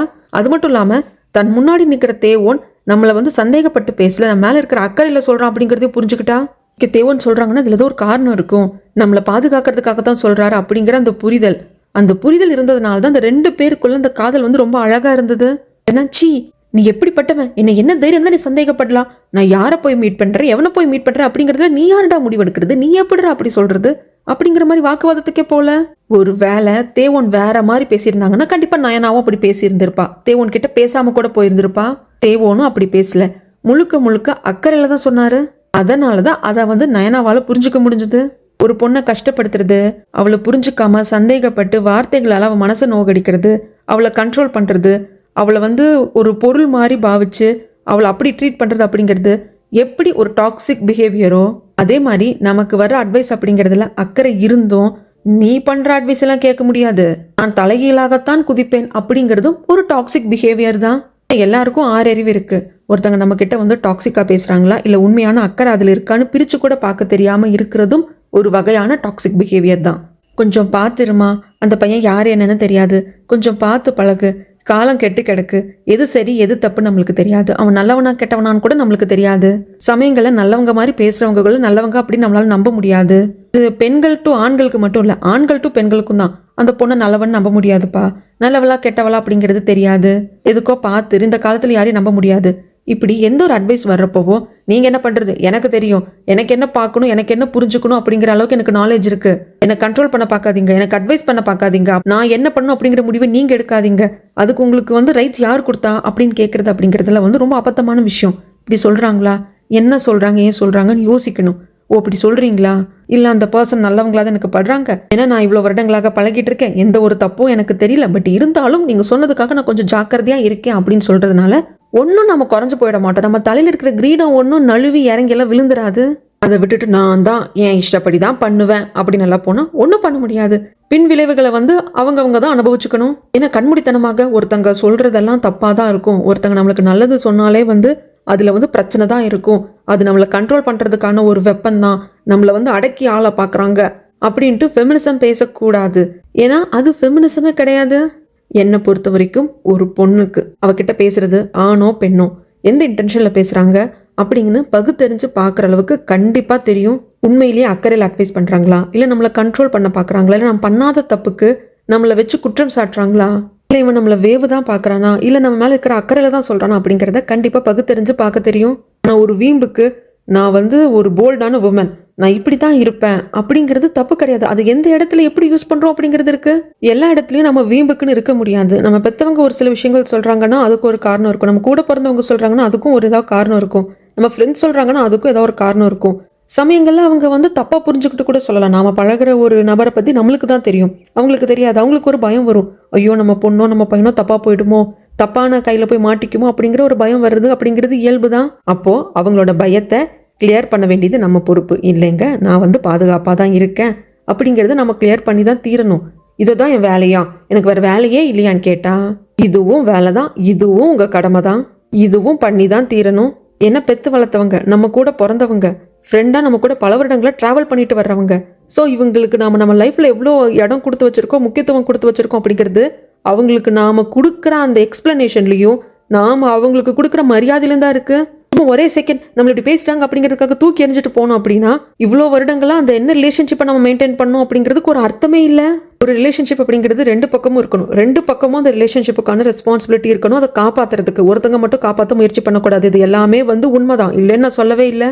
நான் உங்கள் முயற்சி தோற்று போனதுக்கு அப்புறமாக அந்த பக்கம் இருந்து அந்த முயற்சியும் வராதப்போ சரிதான் போன்னு விட்டு போகிறதுல தப்பே இல்லை. அவங்க என்னதான் சொல்ல வராங்க அப்படிங்கிறத காதில் வாங்கிக்கிற அளவுக்கு கூட நம்மளுக்கு இப்பெல்லாம் பொறுமை எல்லாம் போயிடுச்சுன்னு நினைக்கிறேன். எல்லாமே சீக்கிரம் ஆயிப்போச்சு. 60 செகண்ட்ல நீங்கள் ஷார்ட்ஸ் பார்க்குறீங்க, இப்போ அது 3 நிமிஷம் பண்ணிட்டாங்க. 3 நிமிஷம் ஷார்ட்ஸை கூட யாரும் இப்போ பார்க்கறது இல்லை. ஈவன் ரிவ்யூ அண்ட் என்னோட பாயிண்ட் ஆஃப் வியூ போர்ஷனே வந்து நான் சொல்றதுக்கு முன்னாடி இந்த போர்ஷன் நிறைய பேருக்கு பார்க்க பிடிக்காது, அப்படி பார்க்க வேண்டாம் நினைக்கிறவங்க பார்க்காதீங்க, இதை ஸ்கிப் பண்ணிக்கோங்க அப்படின்னு ஒரு டிஸ்க்ளைமர் போட வேண்டியதாக இருக்கு. அப்படி என்னதான் சொல்ல வராங்க அப்படின்னு கேட்குற அளவுக்கு கூட நம்ம கிட்ட பொறுமை இல்லை. கேட்டாதானே நான் சொல்றது சரியா தப்பா அப்படிங்கிற ஒரு கணக்குக்கே வரும். இல்லம்மா நீ சொன்னது வந்து தப்பு, இந்த இடத்துல நான் எனக்கு வந்து அது பிடிக்கல அப்படிங்கிறது ஓகேங்க, நீங்க சொல்றது கரெக்ட் தாங்க, உங்க கருத்தோட நான் ஒத்து போறேன் அப்படிங்கிறதும் ஓகே. நீ என்ன வேணா சொல்லு, நான் காதுலயே வாங்கிக்க மாட்டேன், நீ பேசுனதே நான் கேட்கல அப்படிங்கிறது என்ன மாதிரியான ஒரு விஷயம்? நான் இதை வந்து என்னோட வீடியோக்காக சொல்லலை, நம்ம டே டு டே லைஃப்லேயே நான் சொல்கிறேன். ஒருத்தவங்க உங்களை வேணுக்கும்னே நோண்டுறாங்க, வேணுக்கும்னே வந்து உங்களை வந்து ட்ரிகர் பண்ணுறாங்க, டார்ச்சர் பண்ணுறாங்க அப்படிங்கிறப்ப அவங்களை நீங்கள் காதில் வாங்கிக்காதீங்க, அது தேவையில்லை. ஆனால் அதுவும் ஒரு சர்டன் பீரியடுக்கு அப்புறம் தானே தெரியும், இல்லை இவங்க நம்மளை வந்து வேணுனே பண்ணுறாங்க போல இருக்கு அப்படிங்கிறது நம்மளுக்கு லேட்டாக தான் ரியலைஸ் ஆகும். ஏன்னா ஆரம்பத்தில் எடுத்தோன்னே எல்லாருக்கும் எல்லாமே ரியலைஸ் ஆகிடாது, லேட்டாக தான் புரியும். இல்லை இது தப்பாக இருக்கே, இவங்க நம்மளை வந்து ஏதோ யூஸ் பண்ணிக்கிற மாதிரி இருக்கே, இவங்க வேலையை மட்டும் நம்மளை வச்சு பண்ணிக்கிறாங்க போல இருக்கே, இவங்க தேவைக்கு மட்டும் தான் நம்ம கிட்ட பேசுறாங்க போல இருக்கே, இவங்க காசு வேணும்னா மட்டும் தான் நம்ம கிட்ட கேட்குறாங்க போல இருக்கே அப்படிங்கிறது எல்லாமே நம்மளுக்கு வந்து தெரிய வரும் கொஞ்சம் கொஞ்சமா. அப்போ நாம வந்து ஓகே, இதுக்கப்புறம் இந்த ரிலேஷன்ஷிப்பை காப்பாத்துறதுக்கு நம்ம சைடு இருந்து மட்டும் நாம ட்ரை பண்றது பத்தாது, இது தப்பா இருக்கு, நாம முட்டாளாயிட்டு இருக்கோம், நம்மளை அவங்க பயன்படுத்திக்கிட்டு இருக்காங்க, நம்மளோட இன்னசென்ஸை யூஸ் பண்ணிட்டு இருக்காங்க அப்படிங்கிறது புரிகிறதுக்குன்னு ஒரு ஸ்டேஜ் வரும். அந்த ஸ்டேஜுக்கே வராமல் எடுப்புலையே நான் இப்படி தான் இவ்வளோதான் கேட்க முடியாது, நீ என்ன பண்ணுறியோ பண்ணிக்கோ, இதெல்லாம் நீ சொல்லக்கூடாது, எனக்கு பிடிச்சது தான் பண்ணுவேன் அப்படின்னாலும் ஒன்றும் பண்ண முடியாது. பண்ணுங்க, அனுபவம் அப்படிங்கிறது வந்து கிடைக்கும், ஒரு எக்ஸ்பீரியன்ஸ் கிடைக்கும். ஆனால் அதுக்கப்புறமாவது மாறணும், மறுபடியும் அதே தப்பு பண்ணக்கூடாது. எங்கள் ஊர் பக்கம் சொல்லுவாங்க, ஒன்று சொல் புத்தி இருக்கணும், இல்லைன்னா சுய புத்தி இருக்கணும், இல்லைன்னா படிப்பினையாவது இருக்கணும் அப்படிம்பாங்க. அதாவது 4 பேர் நம்ம பட்ட கஷ்டம் மாதிரி அதை ஒன்று கஷ்டத்தை அனுபவிச்சிருப்பாங்க, அதை சொல்ல கேட்க ஓ அப்படிங்களா அப்படின்னு கேட்டு அந்த வகையில் நடக்கிற மாதிரியாவது இருக்கணும். இல்லைன்னா சுயமாக யோசிச்சு, இல்லைங்க நீங்கள் சொன்னதெல்லாம் கேட்டேங்க, பட் எனக்கு வந்து அப்படி தோணலைங்க, எனக்கு இந்த முடிவு தாங்க எடுக்கணும்னு தோணுது அப்படின்னு அப்படி ஒரு சுய புத்தியாவது இருக்கணும். இல்லைன்னா படிப்பினை அப்படின்பாங்க, அதாவது பட்டு தெரிஞ்சுக்கிற புத்தியாவது இருக்கணும். அதில் பட்டு எக்ஸ்பீரியன்ஸ் ஆனதுக்கு அப்புறமாக தப்பு, இங்கே கால் வச்ச சுடும், அதனால இதுக்கப்புறம் இங்கே போக வேண்டாம், நாம் வேறு வழியில் போவோம், அதுதான் கரெக்டாக இருக்குங்கிற மாதிரி அந்த படிப்பினை, அந்த எக்ஸ்பீரியன்ஸ் கொடுக்குற நாலேஜாவது இருக்கணும். இதில் எதுவுமே இல்லை அப்படின்னா ரொம்ப கஷ்டம். ஏன்னா எல்லாத்துக்குமே ஒரு ஆர்குமெண்ட் இருக்கிறப்போ அது எப்படி சரிப்பட்டு வரும் அப்படிங்கிறது எனக்கு தோணலை, பர்சனலாக எனக்கு தோணலை. இது வந்து அம்மா அப்பா குழந்தைங்களுக்கு மட்டும் சொல்லலை, கூட பிறந்தவங்க, ஃப்ரெண்ட்ஸு, நாம் லவ் பண்ணுறவங்க, நம்மளை லவ் பண்ணுறவங்க, நம்ம லைஃப் பார்ட்னர் அப்படின்னு எல்லாருக்குமே பொருந்தும். அவங்க ஒன்று சொல்கிறாங்க அப்படிங்கிறப்போ ஈவன் நாம் பெற்ற குழந்தைங்களே நம்மக்கிட்ட வந்து ஒன்று சொல்லுது, அம்மா இது வந்து இப்படி சரியில்லைம்மா, இது வந்து தப்பாக இருக்குமா அப்படிங்கிறப்போ உனக்கு ரெடி தெரியும், நான் தாண்டா உன்னை பெற்ற, நீ ஒன்று என்ன பெக்கல, எனக்கே அட்வைஸ் பண்ணாத அப்படிங்கிறத கேட்க வேண்டான்னு நான் சொல்கிறேன். இதில் வந்து வயசு, ஜெண்டர் வித்தியாசம் அப்படிங்கிறதுல கிடையவே கிடையாது. ஓ அப்படியாப்பா, சரி நான் என்னென்னு பார்க்குறேன், ஒருவேளை அவங்க தப்பாக கூட புரிஞ்சுட்டு சொல்லலாம், பட் கேட்குறப்போ அப்படியான்னு பொறுமையாக கேட்டுட்டு அதுக்கப்புறம் நாம் திருப்பி கொடுக்குற விளக்கம் சாஃப்டாக இருந்தது அப்படின்னா எல்லாமே ஸ்மூத்தாக இருக்கும்னு நினைக்கிறேன். எப்போ பார்த்தாலும் ஒரு ப்ரெஷர் குக்கர்லேயே இருக்கிற மாதிரி, காலில் வந்து அப்படியே சுடுதண்ணி கொட்டின மாதிரியே நாம் வந்து எல்லாத்துக்கும் ரியாக்ட் பண்ணுங்கிற அவசியம் கிடையாது. எல்லாருமே தப்பானவங்க கிடையாது, அதே மாதிரி எல்லாருமே நல்லவங்களும் கிடையாது. நல்லவங்க கெட்டவங்கள பிரித்து பகுத்தறிஞ்சு பார்க்குற அறிவு நம்மளுக்கு தான் இருக்கணும். உலகம் அப்படி தான் இருக்கும். எல்லா ஆண்களும் நல்லவங்களும் கிடையாது, கெட்டவங்களும் கிடையாது. எல்லா பெண்களும் நல்லவங்களும் கிடையாது, கெட்டவங்களும் கிடையாது. அவங்க உண்மையிலேயே நம்ம கிட்ட எப்படி இருக்காங்க அப்படிங்கிறத நாம தான் நம்மளோட அறிவை வச்சு நாம தான் பகுத்தறிஞ்சு பார்க்கணும். இந்த கதை அதை வந்து எனக்கு பயங்கரமா சொல்லி கொடுத்ததுங்க. அதுக்கு நான் உதாரணமா இந்த கதையிலேயே நிறைய கேரக்டர் சொல்றேன். நயனா ஜி கூட இருந்தது நட்பு மட்டும்தான். அது ஒரு இடத்துல கூட சைட்டு கூட ஜி வந்து நயனாவை அடிச்சிருக்க மாட்டாரு. ஆனா தேவோனுக்கும் நயனாவுக்கும் இடையில இருந்தது உண்மையான காதல். அதனாலதான் தான் ஜங்கு கிட்ட போய் சேர்ந்தது வந்து ஜங்கோட அப்பா அப்படிங்கிற உறவு கொண்டாடுறதுக்கு இல்லைங்கிறது தேவோனுக்கு தெரிஞ்சிருந்தாலும் அது வந்து நயனா புரிஞ்சுக்காம கோவப்பட்டப்ப கூட நயனா அவர் ஃபோர்ஸ் பண்ணல, என்ன நம்பு, நான் சொல்றது கேளு, இதுதான் அப்படிதான் அப்படின்னு சொல்லல. அவர் சுச்சுவேஷனை புரிஞ்சுக்கிட்டாரு. ஓகே, நம்ம ஜங்கோட போய் சேர்றப்ப அவளுக்கு அப்படிதான் தோணும் அப்படின்னு அந்த ஸ்பேஸை கொடுத்தாரு. நயனாவே புரிஞ்சுக்கட்டும் அப்படிங்கிறதுக்கு. அட் த சேம் டைம் நயனாவுக்கு ஒன்று அப்படிங்கிறப்போ இதையும் மனசுல வச்சுக்காம நயனாவை காப்பாத்துறதுக்காக வந்து நின்னாரு. அந்த புரிதல் அப்படிங்கிறது காதலில் மட்டும் கிடையாதுங்க, எல்லாத்துலேயுமே எல்லா ரிலேஷன்ஷிப்லையும் இருக்கணும். ஈவன் நம்ம வீட்டுக்கு நம்ம வந்து ஒரு மெய்டையோ ஹெல்ப்பரையோ வந்து நம்ம வேலைக்கு எடுக்கிறோம் அப்படின்னா அவங்களுக்கும் நம்மளுக்கும் கூட ஒரு புரிதல் இருக்கணும். அண்டர்ஸ்டாண்டிங் அப்படிங்கிறது எல்லா ரிலேஷன்ஷிப்புக்கும் காமன் தான். ஈவன் நம்ம ஒரு பெட் அனிமல் வளர்க்குறோம் அப்படின்னா கூட அதுக்கும் நம்மளுக்கும் இடையில ஒரு அண்டர்ஸ்டாண்டிங் இருக்கும். உயிர் உள்ள விஷயங்களே விட்டுடுங்க, உயிர் இல்லாத மிஷினுக்கும் நம்மளுக்குமே ஒரு அண்டர்ஸ்டாண்டிங் இருக்கும். இந்த மிக்சியை இப்படி வச்சு இப்படி கரெக்டா ஆன் பண்ண ஆன் ஆயிடும் நம்ம நினைப்போம், அதே மாதிரி ஆன் ஆகும். நம்ம வீட்டுக்கு யாராவது வந்தாலும் சொல்லுவோம் அந்த மிக்சி ஆன் பண்றது ஒரு நேக்கா பண்ணணும், அது எனக்கு தான் தெரியும் அப்படின்னு நாம சொல்லுவோம். அதே மாதிரி சிஸ்டம் யூஸ் பண்றப்போ அது 2 தட்டு தட்டுறது, உடனே அது சரியாயிடுறது. இந்த மாதிரி நிறைய விஷயங்கள் இருக்கு. உயிருள்ள பொருளோ உயிரில்லாத பொருளோ எல்லாத்துக்கும் இடையில நம்மளுக்கு ஒரு அண்டர்ஸ்டாண்டிங் இருக்கும். அந்த அண்டர்ஸ்டாண்டிங் எப்படி இருக்கு அப்படிங்கிறது தான் முக்கியம். அதுக்கப்புறம் பென்னு சாய் அப்படின்னு சொல்லிட்டு நயனா நிறைய பேர்கிட்ட பழகிருக்கா. அவங்க எல்லாம் உண்மையான அன்போட பழகுனாங்க. அவங்களுக்கும் நயனாக்கும் ஒரு அண்டர்ஸ்டாண்டிங் இருந்தது. இவங்களை நம்பலாம், பெண்ணை நம்பலாம், பெண்ணை நம்பி இந்த வேலை கொடுக்கலாம், அவர் கரெக்டாக பண்ணுவார், சாய் கிட்ட இந்த ஹெல்ப் கேட்கலாம், கண்டிப்பாக அவன் பண்ணுவான் அப்படிங்கிற அந்த நம்பிக்கை, அந்த அண்டர்ஸ்டாண்டிங். அதே மாதிரி தான் தேவோன்னு இருந்துட்டு அந்த சீக்ரெட் இன்ஸ்பெக்டரை வந்துட்டு நீ பார்க்க போகாத, என் மனசுக்கு என்னமோ சரின்னு படலை அப்படிங்கிறப்போ தேவோன் மேலே இருந்த அண்டர்ஸ்டாண்டிங். ஓகே, தேவோன் சொல்றாரு அப்படின்னா நம்ம மேலே இருக்கிற அக்கறையில் தான் சொல்றாரு, ஒரு காரணம் இருக்கும் அப்படின்னு நயனா நம்புனா. அதனால தான் சரி நீங்கள் சொல்கிறீங்கன்னா இதுக்கப்புறம் பார்க்க போக மாட்டேன் அப்படின்னு சொன்னது. இந்த மாதிரி அண்டர்ஸ்டாண்டிங் எல்லார்கிட்டையும் இருக்குங்க, இல்லாமல் இருக்காது. ஆனால் அந்த அண்டர்ஸ்டாண்டிங் எந்த அளவுக்கு இருக்குது, அதை நம்ம எப்படி பயன்படுத்திக்கிறோம் அப்படிங்கிறதுல தான் இருக்குது. ஏன்னா ராஜமாதாவுக்கும் அரசருக்கும் ஒரு அண்டர்ஸ்டாண்டிங் இருந்தது. 13 வயசுலேயே அரசராக்கிட்டாங்க. எனக்கு பயமாக இருக்குமா அப்படின்னப்போ கவலைப்படாதப்பா, நீ அமைதியார், அம்மா எல்லாத்தையும் பார்த்துக்கிறேன் அப்படின்னு ராஜமாதா சொன்னாங்க. ஆனால் அது அந்த குறிப்பிட்ட வயசு வரைக்கும் தான். அரசர் வளர்ந்ததுக்கு அப்புறமாக கூட 33 35 வயசு ஆனதுக்கு அப்புறமாக கூட அதே அண்டர்ஸ்டாண்டிங்கை ராஜமாதா மெயின்டைன் பண்ண முடியாது.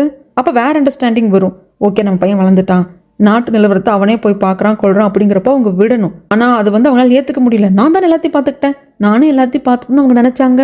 அப்போ அந்த இடத்துல அண்டர்ஸ்டாண்டிங் அப்படிங்கிறது பாதிக்கப்படுது.